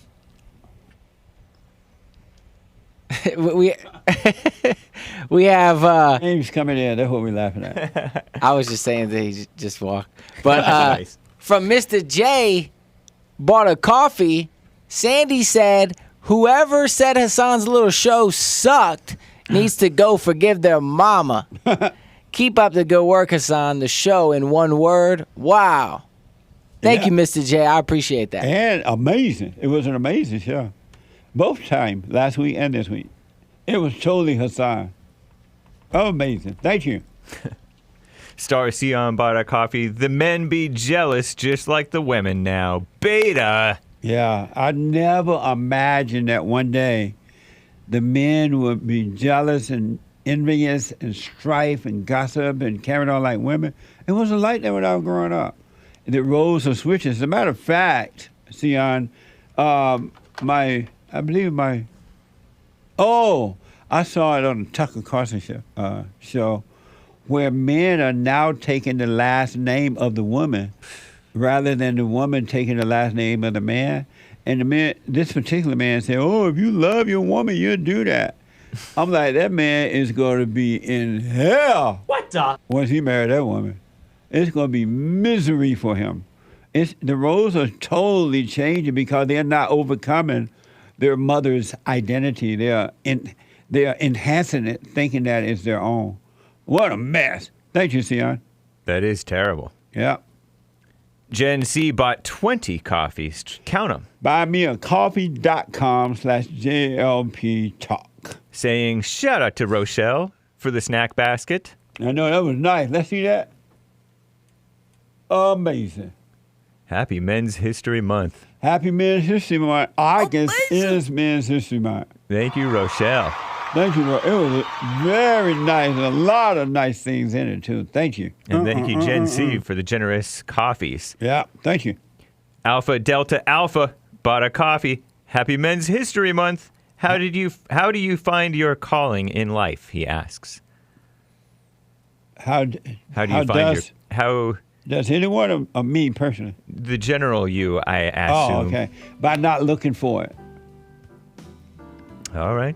Thank you. King Alpha Nerd bought a coffee. Another L for Jason, the caller. The Moors were a group of Muslim people who lived in North Africa and Iberian Peninsula during the Middle Ages. The term Moors, M-O-O-R-S, was used by Europeans to describe the Muslim people of these regions. The Moors were of mixed Arab, Spanish, and Amazigh Berber origins. And Jason thought they were black in America? I think so. What? That's why I kept asking where are you getting that information from? If it's not in the history book, where you get it from? Great. Hold that. Okay. I got to take a break. Thank you all so much. One more hour to go. 888-7753-773. Or outside of self. You got to deal with it. Now? And you need good in order to deal with evil. And God is good. You need to return to the Father. And you'll see within you, he will fight the battle for you. And he will fight it without, because he will show you how to deal with it. And you will have no fear. Love God with all your heart, all your soul, all your might, along with nothing else. Nothing else means yourself, your children, your wife, your things, your ego, your reputation, and all that. You can't care about any of that. The children of anger will use it to control you. But if you love God, he will renew your mind, and none of those things will be before him. And so when they go after you, oh, well, you may take my body, you may take my things, but you're not going to take my soul. And that's a true reality.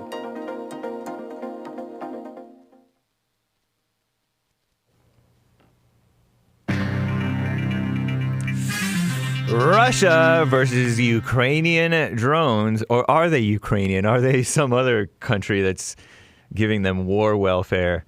And there's I got some terrible, shallow news for you guys. Embarrassed to share it. But you'll have to stay tuned and find out what it is if you want. And also that Biden is swooping in to save you pot smokers and eaters and takers from federal charges or something like that, because he loves you and he's about real justice. This is the end of hour 2 of the Jesse Lee Peterson Show. It is Bible Thumper Thursday, August 31st, 2023 AD. Stay tuned for hour 3. Last hour of JLP is coming right up. There is one line open. You can call in. 888-77-JESSE, 1-888-775-3773. No I in Jesse. To get on hold, to get on air, JLP will be right back to get to your calls. But first, Hake News, not fake news. After the Jesse Lee Peterson Show, thehakereport.com. After the Hake Report, American Anchor Baby on YouTube and Rumble. And that's at noon Pacific time today. If you want to catch Wow Hassan, it's Wow Hassan on YouTube, or Walking on Water Hassan. And all of those links are findable on jesseleepeterson.com/show, #network. Nice. Caught Me Nonsense Network CNN reports Russia destroyed a drone approaching Moscow today, the city's mayor said, a day after the country was hit with its biggest drone assault since the Ukraine war began. Most of Wednesday's attacks on multiple regions, by the way, were thwarted and no casualties reported, so said Russian officials. But Ukraine has increasingly been emboldened to hit strategic areas inside of Russia. What a mess. By air in recent weeks, setting up a new phase of the conflict. This comes after officials in Kiev said Russia hit the Ukrainian capital with a massive bombardment earlier this week. Kiev has not experienced such a powerful attack since spring, so said the city's military administration. Cannabis, a fake, classy word for pot. Call Me Nonsense Network CNN reports. A senior official for the Department of Health and Human Services, HHS, has called for the easing of restrictions, of course, on marijuana by reclassifying it as a Schedule 3 substance in a letter to the Drug Enforcement Administration, DEA. The DEA is now initiating a review of the drug, which is currently classified as a Schedule 1 controlled substance, meant for the most dangerous substances, including heroin and LSD. Last year, so-called President Sleepy Joe Biden urged a review of how marijuana is scheduled under federal law. The letter, scheduled? I don't understand that language. The letter for this week, with the recommendation from the HHS, is one small step in that overall process. Next, the DEA will have its final authority to make any changes to marijuana's scheduling, and it will review it will go through a rulemaking process. It includes a period for the public to comment before any scheduling action is finalized. This is the embarrassing news. The mom of a Bachelor star, Matt James, will be on The Golden Bachelor. CNN reports the highly anticipated, not by me, senior dating show, Barf, starring a 71-year-old Mr. Gary Turner, has a supposedly familiar face, not to Hake, in its newly announced cast, and it's the mother of one of the Bachelor stars. What a mess. Anyway, moving on. Is volleyball ladylike? Call Me Nonsense Network CNN says 92,003 people attended the women's volleyball match between University of Nebraska and in-state opponent Omaha on Wednesday, setting a world record for the largest ever crowd at a women's sporting event, according to that school. Wow, congrats. And by the way, CNN's getting a new boss. They got rid of that Chris Licht guy who brought that Trump town hall on CNN. He was doing great. but the morale was low because they're a bunch of lame liberals. I'm James Hake. Now back to JLP, Hour 3.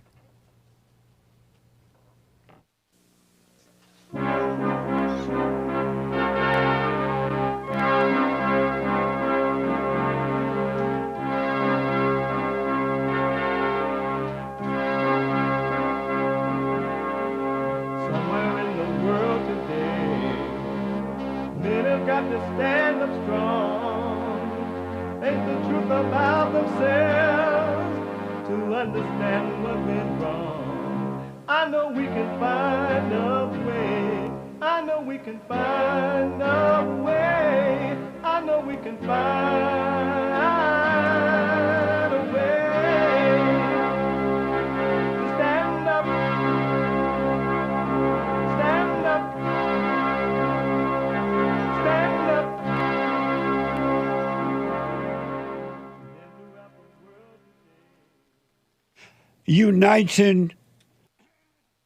Uniting the races with truth instead of dividing them with lies. We're also rebuilding the family by rebuilding the man. I am Jesse Lee Peterson. Welcome to the third hour of the show already. You can get involved by calling 888-7753-773, 888-77-JESSE, Jesse. And there are two lines open right now if you want to jump in there. 888-77-JESSE. My biblical question for this week: what sense does it make? Does it make to fight anything or anyone? What sense does it make to fight anything or anyone? We have every way to watch and support the show listed on JesseLeePeterson.com/show. JesseLeePeterson.com/show. And if you're out and about anywhere in the world and doing whatever you're doing, riding in an affirmative action plane with an affirmative action flight, driver person, or whatever, near collide or collisions flights, you can be listening to the show on your iPhone, your iPad, by calling the listen line at 641-793-1500, 641-793-1500. And don't forget to follow us on Cozy, COZY.TV, cozy.tv/JLP, and rumble.com/Jesse Lee Peterson, and Instagram, Jesse Lee Peterson on Instagram. It is Thursday, and every Thursday is Bible Thumper Thursday. Okay, are y'all ready for a little church today? My next guest is a 5-year-old preacher who went viral when his mom captured him baptizing his toy in the bathtub. For God so loved the world, he gave his only begotten Son. Whosoever believe in him shall not perish and shall not die, but have everlasting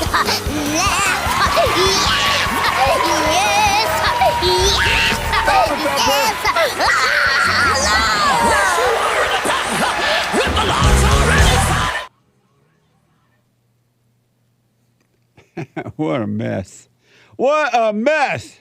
And by the way, to donate and have your comments read out loud, go to buymeacoffee.com/JLP Talk or Bond JLP on Cash App. Before I go back to the phones here, in the first hour we talked about this fear, and every human being has it. Everyone that has anger, I guarantee you, they have fear. Because anger is one with fear. It's a child of fear. And a lot of people, I've been talking to tons of folks of all races, and they want to overcome that inner fear. How do I overcome that? Because those who are living in that fear are being punished.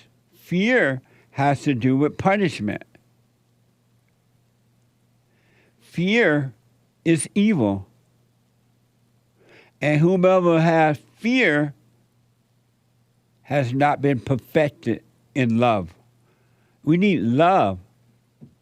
Your natural nature is that of love, not of hate, not of anger. And anger is being pushed as good. People tell you all the time, anger is good. Ain't nothing wrong with being angry. Jesus was angry. God was angry, they say. God was angry. No, he wasn't. He wasn't angry in that fallen state anger. He wasn't emotional. He was discerning. And God wasn't angry because he knew that what was driving the people to do evil was not them. It was this thing that made a home in them. That's why he sent Christ, so that all that can be wiped out, and all you have to do is know that something else is driving you, and it's not you. The anger, the fear is not you, but you identify with it as though it is you, and it punishes you. And then you want to punish others because you're being punished in your world from within. It starts with you and it ends with you. And you can overcome fear by overcoming the false identity of it. Forgive, and then you will be forgiven, and you will stop thinking that you are these things. You're none of the things. You really are not. And some people are getting it. Most won't, because they love to be punishment. They love their punishment. They love feeling like victims. They love trying to victimize other people, putting their hell onto others. And they work overtime to do it so that they can get a false sense of life. And just a few things about this fear thing. Since it's Bible Thumper Thursday,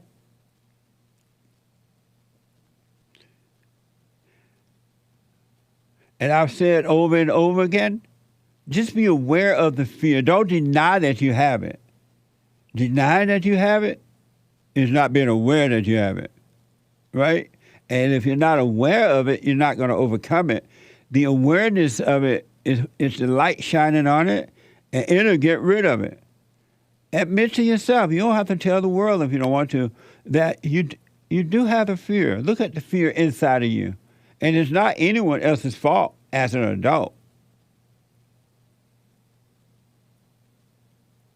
Isaiah says that, and again, I want you to be aware of it. Do nothing else about it, because it's spiritual. It ain't nobody's fault but your unwillingness to forgive, to truly see that you're wrong and die from the ego death, which is anger and fear and imagination, thoughts. All thoughts are all lies. They're not yours. And these people who think that they have a will, you've been deceived. You don't have a will. If you do have a will the fear away from you. Will yourself to have perfect peace. That's another lie you've been told. And you're fighting to do it and only getting deeper into it, because you have darkness fighting the darkness. But when you give up, the light will fight the darkness. And it's not even a fight between the light and the darkness. The light will destroy the darkness just like that. Isaiah 26:3. You will keep him in perfect peace, whose mind is stayed on you, because he trusts in you. Keep your eye, yourself set on what's happening inside of you. Watch it. Watch it. In Psalms 4:4, tremble and do not sin. Meaning don't hate, don't overreact.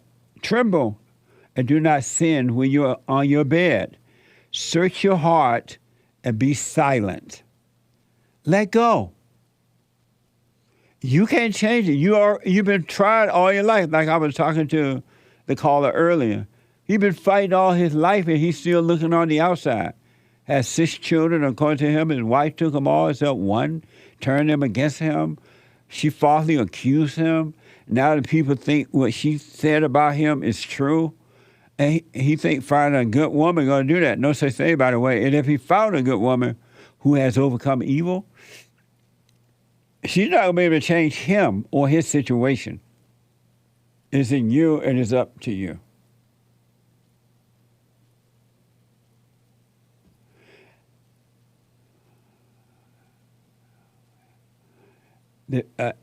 And one of the most well-known verses about fear is in Psalms 23. Remember this? Beautiful. The Lord is my shepherd. I shall not want. This is deep. He makes me to lie down in green pastures. He leads me beside the still waters. He does. He restores my soul. When you overcome anger, that's what happens. He leads me in the pathway of righteousness for his name's sake. You're not in control. He's doing all this. Though I walk through the valley of the shadow of death, the death of the ego, the thoughts that make your hair hurt sometimes, the emotions that make you want to cry, make you want to die. The fear, the punishment. It's the valley of the shadow of death. I will fear no evil, for thou art with me. And he is with you, folks. He's leading you through the valley of emotions, of thoughts, of fear, of so-called sadness, loneliness. But you got to be willing to shed it. You got to be willing to stop identifying with it and die from it spiritually. Though I walk through the valley of the shadow of death, and most people are afraid of that because they think that they're dying. If I die from that self, who will I be? Who are you with that?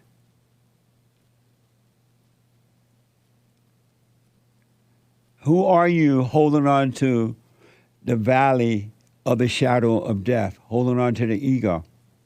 All these false identities thinking that is you. It's not you. You're not your job. You're not your reputation. You're not an alcoholic or drug addict. You're not a homosexual or lesbian. You're not a drug addict. You're not a murderer. You're not a rapist. You're not a child molester. You're not racist. You're not white supremacy or anti-Semitism or Allahu Akbarism or Debbie Dad-ism. You're none of the isms. They're all fake illusions that the children of the lie put on you to cover up the devil so that they can control you.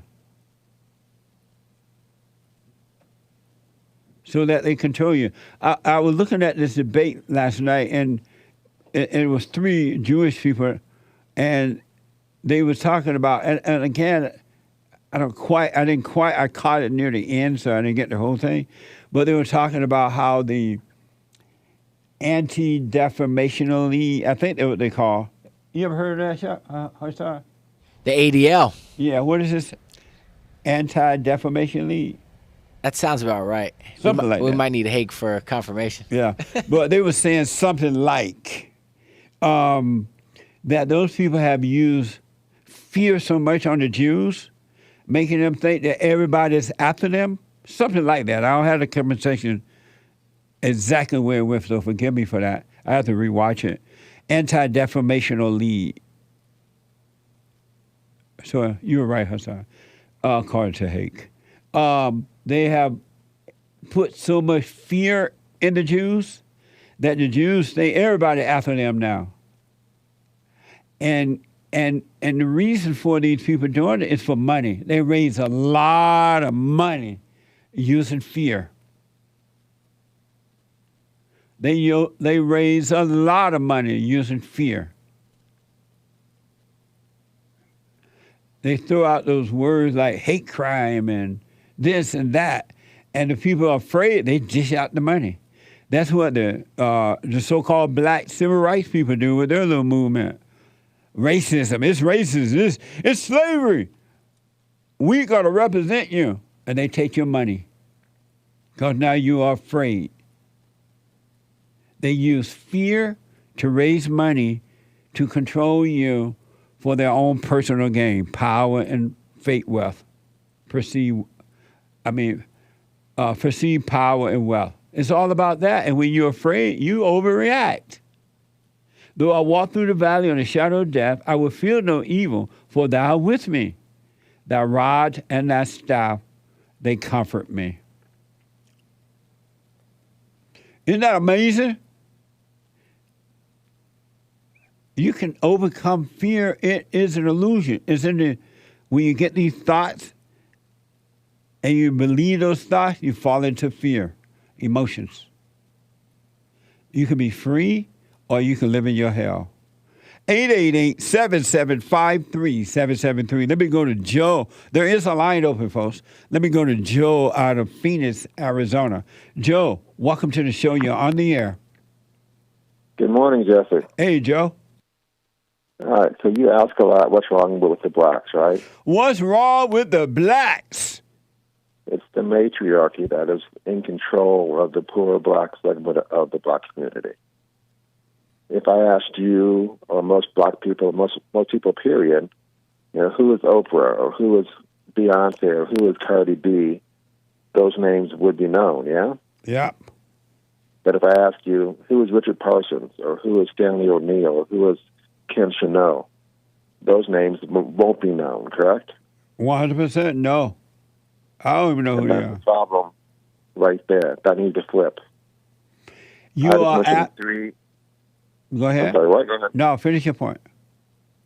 I just mentioned 3 intelligent, successful black men of billion-dollar companies, Fortune 500 company CEOs that did a great job for the shareholders, great profit for the shareholders, but they're not known, and the degenerates like Oprah and Cardi B are well known, and that's due to the matriarchy.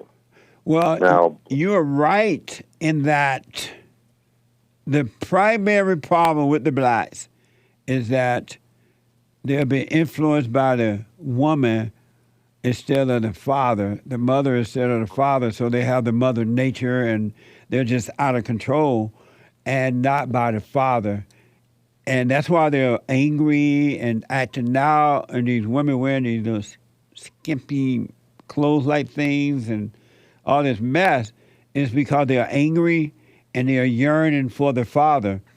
But where you're wrong is that having a company, a big company, you can have the number one company business in the whole world and make all the money, more money than anybody else in the world. But if you haven't overcome mama spirit, you're still going to be unhappy. That's not quite what I was saying, Jesse. What I was saying is that until we have the black men who are looked at with revere and respect, and those are well known than the Oprahs and the Cardi B's. That's the problem. Yeah, that's what I'm saying. I agree with that, Joe. Amazing. You see, you and I can't agree. Now, in my last call, Jesse, I really laid into you. I called you stupid and evil and all that, and I should not have done that. I should have said the things you say are, but I should not have attacked you personally. That was wrong of me. I understand it. No problem. Now, I do believe, well, it is my suspicion that you were attacked a lot growing up, probably, which is why you have such a deep-seated hatred for black people. That's just my opinion. Well, you're wrong about that. I was not attacked a lot. We didn't do that kind of stuff growing up in the good old days. Black people didn't act that way, and white people were not acting that way. But, and I don't hate black people. I love black people. That's why I put myself out there like that, to point them back to the Father, because I love them, and I see that they're suffering because they cannot see. And not all, but most. So you're wrong about that part. Well, we can disagree on that. That's fine. But it's not a disagreement. You're wrong. What the? No, I think you're wrong, so we disagree. But I know my life better than you. but I know what you do on a daily basis better than you. But I don't attack black people, man. Well, see, and that's what we do the security test. I believe you lie, you denigrate, and you stereotype, and you do it for profit. Oh, okay. You believe that too? I think that's evident, yeah. All thoughts are all lies all the time about anything. Do you believe that? No, I think your whole... You don't think that all thoughts are all lies? No, I think your whole spiritual... You don't think that all thoughts are all lies? Not true at all. Why you don't believe that all thoughts are all lies all the time, except for practical thoughts? Why don't you believe that? Because, Jesse, it's demonstrably untrue. That's why. Why? Because reality is a real thing. Have you heard my what? Because What'd you say? Prove that you can prove that some thoughts are actually real. Yeah. What did you say? Reality? Did you say reality is a real thing? Yeah. But thoughts are not reality. There's not one thought except for a precious thought in a physical way. But there's no such thing as a real thought. They're all illusions. I disagree. Okay. That's okay. Have you? Did you hear me talk about how we were taught to work, and when you turn 18, leave home, you're out of here, and then go and buy yourself by 25. If you want to start a family, you get your own home first. You start businesses. Did you hear me? Have you heard me talk about those things? Yes, I have, and those are all things I agree heartily with. Yes. Right, and so if I was mad at whatever happened, why would I would have done those things? You do say some good things that I agree with, Jesse. That's what first got me listening to you. But then you go on and say terrible things, evil things, like most black people are retarded. But why do you think I need money if I've done those things? You think what I'm doing is for money? Yeah. If I've already done those things. If you've already done what things? Bought a home, had a couple businesses, and all that. I just need the money from YouTube. Sure. I mean, that's how you make your living, correct? I was around before YouTube, but I was making a living. Well, what do you think about the fact we're building a network of 24-hour talk for men only? I'm assuming that you have to keep on living, and you need money to do that. Yeah. Is that a good thing? You think? To earn money? To build a network, a 24-hour talk network with men only. I would support that. Yeah. It depends on the content, though. Yeah. Nice, Joe. Thank you, man. I appreciate you. All right, Jesse. Have a good day. All right, buddy. He's right in that it's a spiritual problem. He didn't say spiritual, but the problem with the blacks is that the father is not there anymore. They're not there, and that's why more blacks end up in jail. There are many. There are reports out, stats out that shows these blacks who are in jail and robbing and stealing and killing and committing suicide and carrying on. It's because they have no love of the father. The father wasn't there. It wasn't like that when I was growing up. Fathers were around. It's not about racism. It's about not having the father. The order of God, God in Christ, Christ over man, man over woman, woman over children. It's about that. Ain't nothing else going to work but that. A return to the Father. You can become the best entertainer, the number one. You can become the richest male or female on this side of heaven. And it's not going to get better. You can pretend the woman can lead. And it's not going to get better.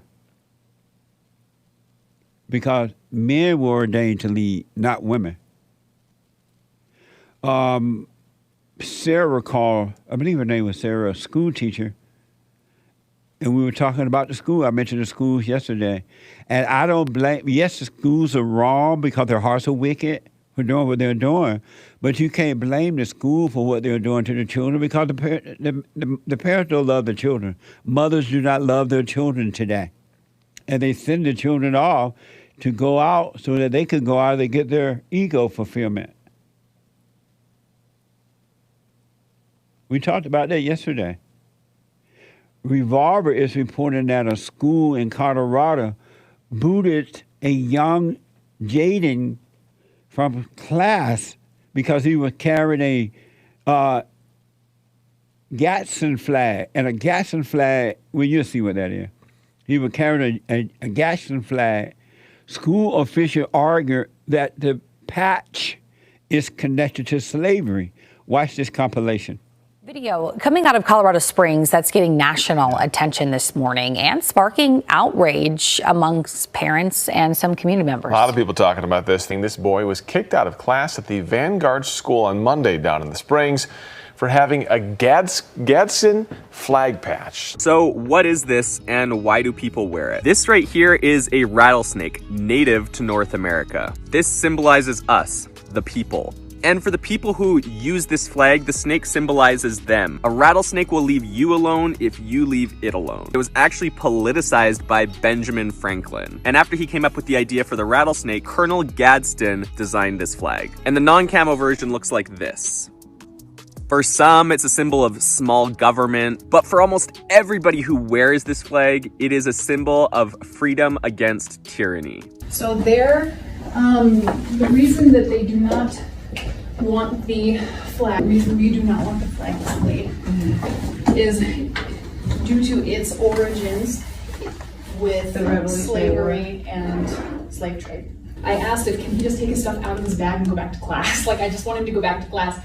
The bag can't go back. It's got the patch on it because we can't have that in and around other kids. So that's what I was trying, and then he said you were close. So I was like, oh, okay. Yeah, it has nothing to do with slavery. That's like the Revolutionary War patch that was displayed when they were fighting the British. Yeah, and I mean, we teach him to always stick up for your beliefs. And I mean, you're going over the revolution for 7th grade. I mean, the founding fathers stood up for what they believed in against unjust laws. This is unjust. Okay, like I said, we're upholding a policy that was provided to us, which we have to uphold. Amazing, huh? She sat there and lied and said it was about slavery. See black people, how they use you? She knows she was lying. She knew she was lying. She is lying. And she's lying. That's why they want you angry, black people. They want you angry and fighting with the white man for personal gain. That flag had nothing to do with black people or slavery. And she lied. And then if the blacks hear her lie, they'll think she loved them. She's using you. Become your own man, become your own woman. You'll see. You've been lied to. You heard her, right? She lied. Because when she said slavery, that's when the white men and women have to run. Oh, okay. I'll make them take it off now then. It's about slavery. Everything is slavery except baby Jessica's daddy. The Blazers reported that the school board of directors had a emergency meeting late Tuesday and decided Jaden can sport the "Don't Tread on Me" flag patch. Watch this from X.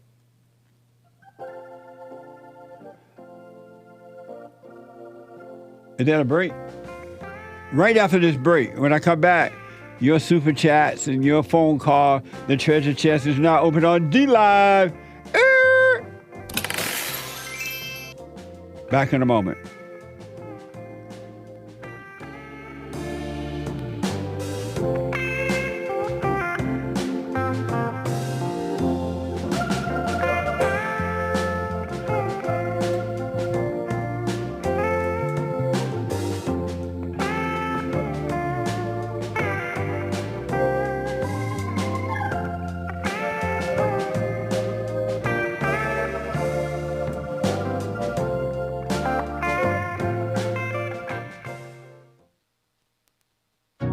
notice after a while that when these guys overcome their anger, they have amazing ideas about starting a business, but because they've been told that if you don't get a loan from the bank, or if you don't have a 5-year plan, or if you don't do this, and it's just simply not true, it's the first step. With faith, then all things are possible. So, but the most important thing is to return to the Father.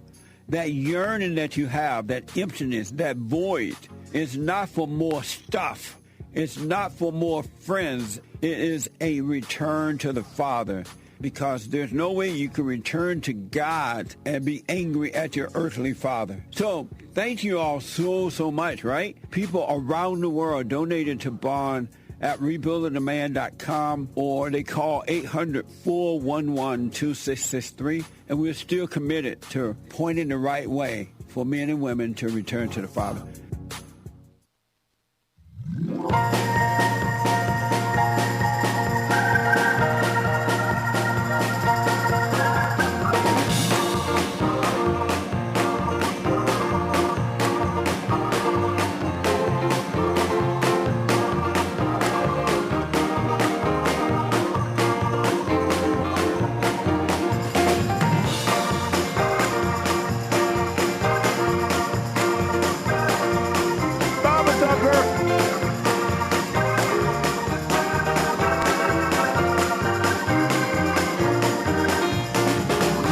Bible Thought for Thursday.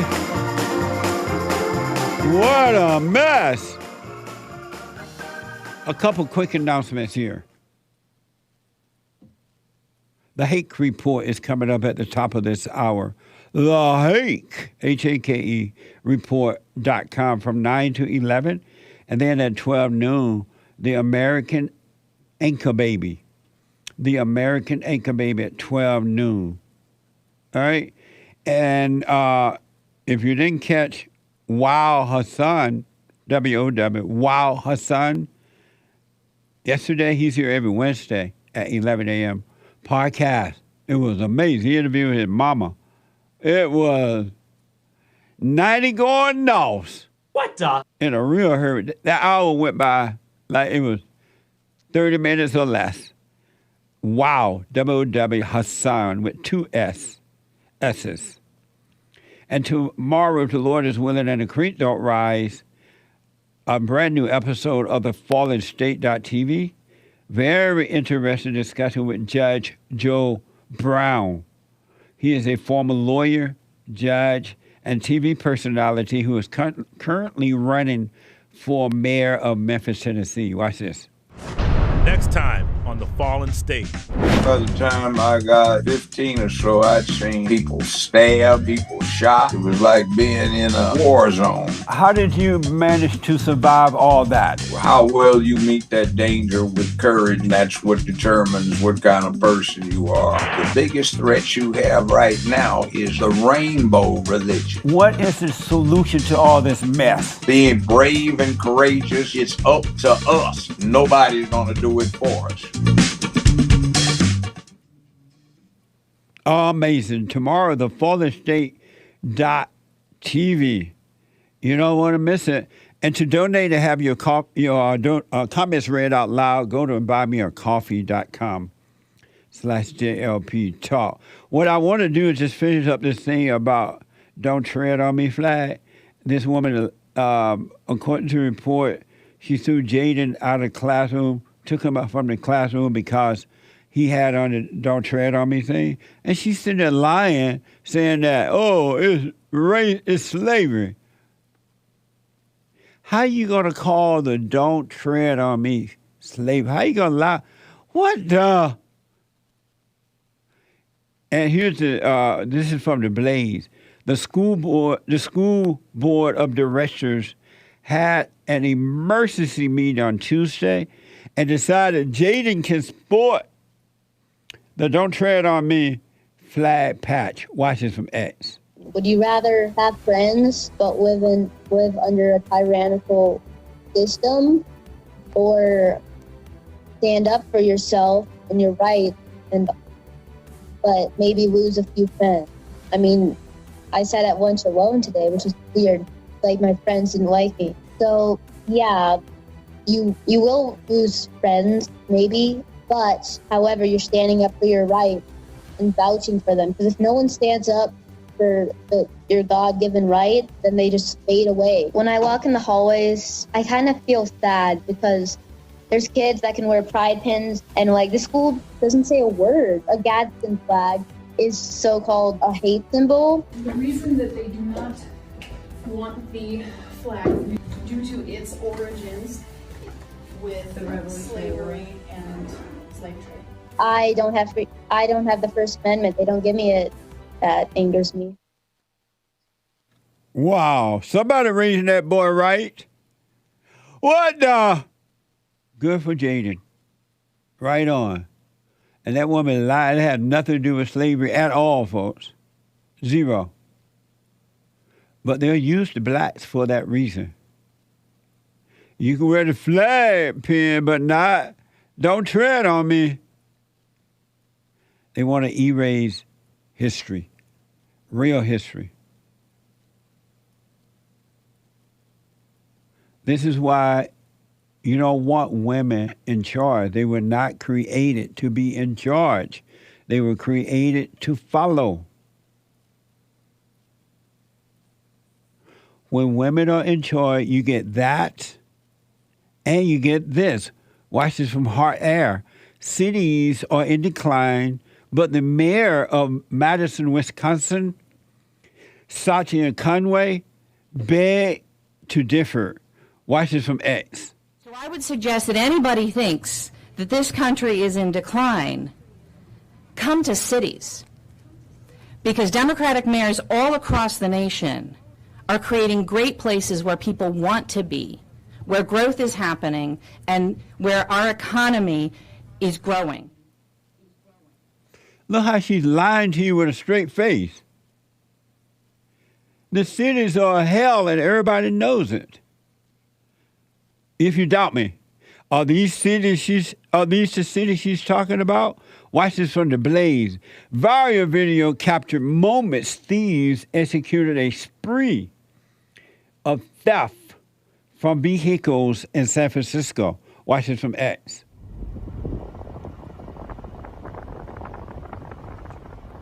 For those who can't see it, these guys driving down the street, one is driving, other jumping out the car, looking at cars, parked car, breaking into them and taking off, taking people's stuff. Oh, but everybody want to move in those cities. The Democratic cities are where you want to be. And where to police. They're literally driving down the street, stopping and shopping in other people's cars.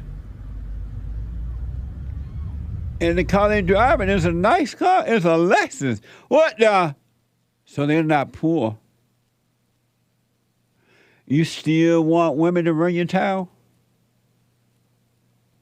I told you they're putting all the wrong people in the right places to make sure my country never returns. The God above is the man's God, and the God below is the woman's God. And it's the man's job, if you want to call it that, to bring the woman out of her hell, away from her God, which is evil. Josh is a first-time caller out of Texas. Josh, welcome to the show. You're on the air. How you doing, Mr. Jiffy? All is well, sir. I'm kind of amazed that you took my call. Amazing. Amazing. What the? What I've been watching the? the show for like the last 3 months. No, not even, maybe like a month. But to get to the point, I'm 23 years old. I've always kind of struggled with cowardice, I guess you could say. Yeah. Like kids bullying me and stuff, whatever. And I got in a few fights as a kid trying to fight back, but I never really had the confidence to stand up for myself or whatever. And 6 months ago, I joined a boxing gym, you know, trying to better myself, whatever. And I have learned skills, and it's a great experience, but it doesn't remove the cowardice. Yeah. And I've been seeing how you say that you need to forgive your mother and your father, you know, so that you can overcome that.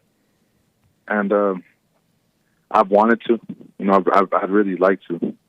But when it comes to it, I just remember, like, my parents, when I was born, they were together up until I was 4. Then they divorced. And, well, you know how divorces get kind of nasty. They put the kids, like, their opinion and stuff. And it kind of screwed me up. And I do want to forgive her. It's just hard. And I've been trying the silent prayer. I've only been doing it for like a week now. And it does definitely help, like, you know, throughout the day. Yeah. And when you say it's hard, what's hard about forgiving her? Like, when I want to, I just remember, like, how she would put guys before me or put me in situations that, like, she knew wasn't good for me. Yeah. And she wouldn't care because she wanted to go out and party or whatever. Amazing. And I just don't want to be a victim anymore. Right you know? on. And your question for me is what? How do I guess I already have the answer. I wanted to know how to overcome this fear, but I have to forgive my mother. Yeah. You're going to shake in your boots, meaning that you're going to be afraid, but you go to her and just say, hey, Mother, I have been resenting you all my life, and I realize now that you couldn't help yourself because that fear that you have, it's the same fear that she has. Your nature is her nature because when you became angry, you took on her nature. She recreated you in her image. So you know she's feeling the same thing you're feeling because she resents her mother as well. But when you just say, hey, I'm sorry for resenting you, I realize now you couldn't help yourself. And if she asks why, tell her why. You put me in those positions. You had these men before me, but don't argue with her. Don't try to prove anything. And don't have any expectation from her at all. Don't expect her to get angry or not to get angry. Don't expect her to admit anything or not to. And if she does, that's good for her. But God will forgive you when you forgive her. And that spirit of fear will be taken away from you. It's an abnormal spirit. It's not supposed to be in you. It's the nature of the devil, and it came through your mother, and it lives in your imagination and emotions. But when you go and forgive her, that will be taken away from you. You can't get rid of it. Boxing, not going to get rid of it. Thai food ain't going to get rid of it. Making money is not going to get rid of it. But forgiveness will. So you're going to shake in your boots, but it'll be the last time you will ever have to shake. Thank you so much, Mr. Peterson. And I just want to say, you give great advice. I know people here, they like to argue with you, but you know the whole all thoughts are lies. Yes. It's really helped me in this last month. Right on. Well, I want to encourage you to stay with the silent prayer and do it every morning and every night, and so you can just start. The light of God is going to bring you out of those thoughts. You've been living in those thoughts because when you became angry, and it just will help. It's been hell for you. But when you do the silent prayer, you forgive. You do the silent prayer, it's going to bring you out, and you just watch those thoughts and know that they're not yours. If you feel something, know those not your emotions, and then eventually you won't have any of them at all, and you'll have a clear mind, and you'll be able to walk on water. Thank you, Mr. Peterson. Have a good morning. You too. Thanks so much. One last quick thing. Have you talked to your father already? I talk to him every once in a while, like every other week, every 2 weeks. And did you forgive him for not being there to protect you from her? I need to forgive him too. You know, he's a good man. It's just they were always trying to put me against each other. Like my dad would always be like, "It's your mom's fault." You know, your mom's this, that. So it's yeah. Well, what your father was saying that he didn't know how to deal with your mother, and so and because mothers are difficult, they have their own ego trip. And they try to control the men and the children and everything. And your father, he loved you. When he left, he didn't leave you. He left her. But you still should forgive him for not being there for you to protect you. Yeah, I definitely will do that. All right? Yes, sir. Thank you. All right. Let me know how it goes. Yes, sir. Have a good day. All right. Amazing. Super chat. Super. Nice. Terrible. I thought we agreed you're just going to walk by. Right. Instead of run by or hop by? You didn't tell Hassan, though. Huh? You didn't tell Hassan. Oh, my bag. My bad. Okay, super chat. On D Live, Stan 69 donated a number of diamonds, 4 at least, stating, when y'all say white people, what kind do you mean? There's several types of white races. Which one? Are Anglo whites the same as a Nordic whites? No. Slavic whites the same as Germanic whites? No. Well, thank you, Stan 69. We mean Anglos. But anyone who's white enough to be hated is sometimes caught up in that thing. Well, when I say white, I just mean white because I don't know the difference. Like when I used to mean the Jews too sometimes. Right. Because I thought the Jews were white. I couldn't tell them apart. Mm-hmm. Oftentimes, one still cannot. Yeah. Thank you. Look at Hassan. What the? We don't know, but he chooses to believe it. Green wall with a diamond.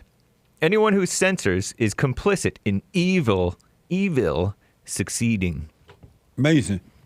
Well, I think there's some censorship for Christ, Thank you. Greenwall, but thank you, man. Appreciate it. Mr. Pink bought a coffee. Shout out to the entire crew. Thanks to Sean for all your little producing we don't see. Thanks I know, to he does amazing. My producer's amazing. Yeah, you see the results of them. Amazing. Thanks to Hassan with 2 S's for all the good vibes and hilarious video work. Don't let the haters get you down. That's right. Thanks to Hake. Get a job. That's not me. Get a job. 2 different people. Hake and get a job. And thanks to Jesse for all the timeless wisdom daily. Legendary JLP quotes, why don't you drop the fight, and then life will be added unto you. Then he gives a verse, Exodus 14:14, the Lord shall fight for you, and ye shall hold your peace. That is so true. I can hardly stand it. But the problem is people won't stop the fight. They won't give up. They won't just let go and let life happen. And that way they never really know what the Father will do for them. Amazing. Thank you. And then over on D Live, Henry Ford lives with the diamond, deny the flesh, return to the spirit. Very simple. Deep. Thank you. Jesse's Orthodox Christian friend bought a coffee. Nice. Keep up the good work, Jesse. I want to ask you about back in the day when you were young, did y'all drink raw milk? Sure did. I can see it now. I would have to get up. When I became a teenager, I would have to get up and go and bring the cow from the pasture into the barn and milk the cow. He's doing hand signals. I'm doing milk cow. Pulling the udders. And then feed the cow and put it back out into the pasture. Go home and get ready to catch the school bus at 7 a.m. And that milk was good. We used to make ice cream out of that milk too. Wow. We had this ice cream machine, and we made homemade ice cream. I used to make homemade ice cream. So good. Cool. Nice. Thank you. That was probably amazing. I used to do that on 4th of July. I didn't realize how amazing it was to live that way until I got to the city. And everything became roads, became bricks, and the trees were cut down, and no farmland, and heavy traffic. But I was living an amazing life and didn't know it. I didn't think I wasn't living an amazing life because I had nothing else to compare it to. But it was amazing growing up on that plantation down in Sweet Home, Alabama, under the Jim Crow law. What the? Indeed. Yeah, because raw milk, you know, people talk about milk being bad, but that's because it's homogenized and all that. But raw milk is actually supposed to be very healthy. It was. And maybe pasteurized too. Yeah. I didn't get problem with milk until I moved to L.A. and started drinking the milk from the store. And then it'll make my stomach mess up. Yeah. But when I was drinking the raw milk, I never had a problem with milk. Interesting. Was it hot out of the cow that you had it? I've drank it like that before too. Was it hot? You know, it was hot. While you're milking the cow, you did it. Amish style. And then we let it turn into buttermilk, and we would churn it and get the butter off, and then have buttermilk. Add butter. Nice. What a life, huh? Indeed. I guess when you live that way, you get used to it. And it is natural. It's just That's all I knew. It's so foreign to us city boys. What a mess. Thank you.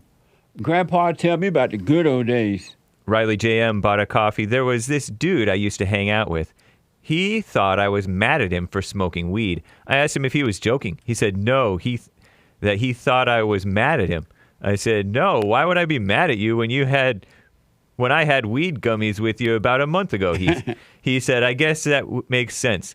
I guess he needed approval from me to do certain things. What a mess. What a mess. Thank you. I disavow. Someone weed gummies. What? I said I disavow weed gummies.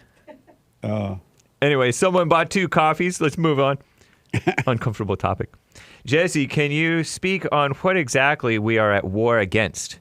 Is it simply a spiritual battle, or is there a group of people that is the enemy, quote unquote? No, the enemy is within, and the spiritual is evil. And when human beings fight one another, they're spiritually fighting one another, but they don't know it. They don't realize that's what's driving them, because they don't know themselves. And then the world and the imagination tell you that you're fighting over this, or you're fighting over that, or you're fighting over this, or you're fighting over something physical, and it's not. Amazing. Thank you.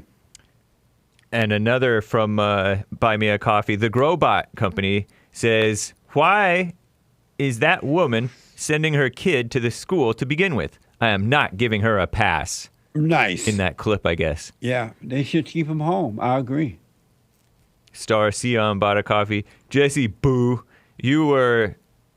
she's not booing Jesse, okay? She called me boo like baby. Right. My boo. I'm having flashbacks of Joel Friday. Talking about Boo Boo Bear. I know. Classic. You were trolling Ethiopian African dance, LOL, lots of laughs.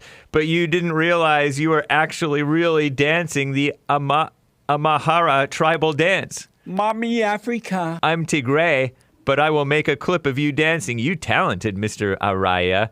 Purple heart emoji. Amazing. I sure didn't know that. Thank you. And thank you, guys. That's all for now. Thank you all. I appreciate it. Amazing. The Hake report is coming up at the top of this hour. Michael is out of Los Angeles. Michael, welcome to the show. You're on the air. Jesse, how's it going, man? All is well, sir. Hey, so I have 2 questions. The first one I'll make quick. Okay. So, you know all these women in business, what the? They think they know what they're talking about, and, you know, they're so sensitive. How do you deal with, like, why are women getting these high-up roles? You know what I'm talking about? Like, CEOs and stuff. It don't make no dang sense. Well, they're getting it because they are being used in order to destroy America. They're stroking the woman's ego so they can use them for votes, to turn them against the men by making them feel that they're equal to men, and to destroy the family. These big companies and things are making a lot of money by using the woman in her father's state. It's not like they care about the woman. They are using her in order to destroy the order of God, at least try to, by destroying men. Would you agree with me, last thing on that, would you agree with me that they aren't good at their role? They just aren't good at it. No, it's totally different than what a man would do with the role. It's absolutely different. You're absolutely right about that. But men got to rise up, because men can start their own businesses. They can go and say, you know, they can speak up about the situation. But the men are sitting back and allowing these things to happen because they don't realize the power that's in them. They're afraid. As long as they have fear, they're not going to be able to do it. Michael, thank you, man. I got to go. The Hake report is coming up. Thank you, Michael. Become your own man. Become your own woman. Become your own man. Become your own woman. Go and forgive mama. Return to your father. Do the silent prayer. Watch the thoughts. And life will just happen. It really will. It will happen, but you got to be willing to stand alone. And most people are not willing to do that. Rick out of Hampton, Virginia. And somebody just hung up. And somebody else. I am out of time, first-time callers. I'll be back tomorrow. The Lord is willing and the creek don't rise. Open line Friday. Tomorrow, the Lord is willing and the creek don't rise. The Hake report is coming up now. And then at noon, the Anchor Baby, American Anchor Baby, 12 p.m. Pacific time. Have a good day, y'all.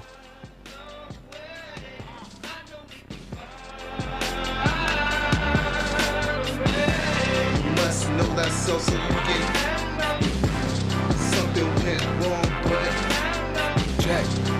I had to get on the track one time. Joel Friday here. Check. Look, stand up.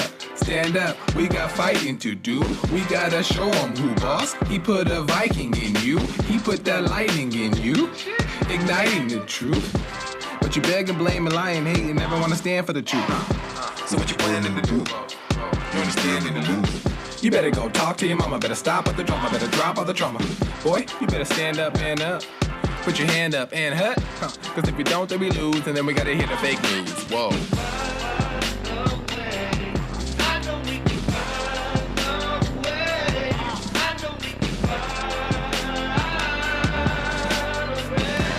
You must know that so you get something went wrong, but yourself and just seek first God's kingdom, cause you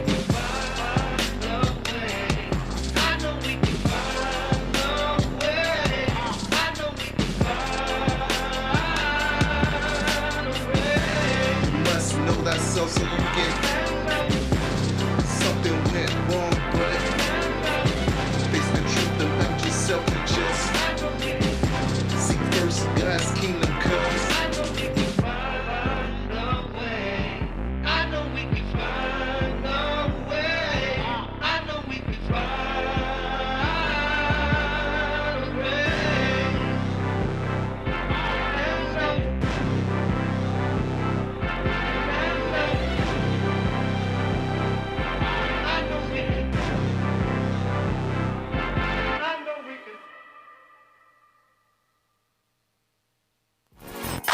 So, here's what I recommend. I invite you to download my silent prayer, and I want you to start doing it. You just download it, get the points of how to do it, and then after a while, you just do it on your own. It's going to point you in the right direction that your life will be returned to you from God. He will give you your life back, because anyone and all people who has anger, they're not themselves. You are the person that you are angry at. That's why it's so important to get to know yourself so that you can see who you're angry at.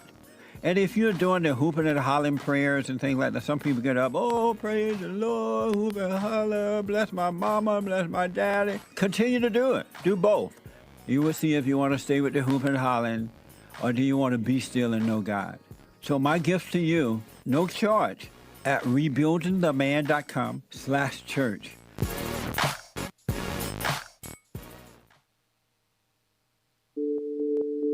Like my cousin, sent me you, and I thank him for that. It was more of a, he thinks the whole everything's a joke. That just adds a little spice to it. But in the heart of what you're saying, there is real things going on. And people want to overlook that. And I'm telling you, Mr. Peterson, I'm not one of those people. And I thank God that, he showed you to me. And sometimes we just need some Jesse in our lives, I guess. I wish we had more brothers like you. We need more brothers like you. Because we don't have most guys that can, lead black people into the right direction. And I thank you for that, because a lot of people will be like, man, it's still going on. It's racism. And I try to tell them, watch his show. Listen to this brother. He's telling the truth. Take no thought about tomorrow. Yesterday doesn't exist. And you're going to see, man, God is with us and all is well.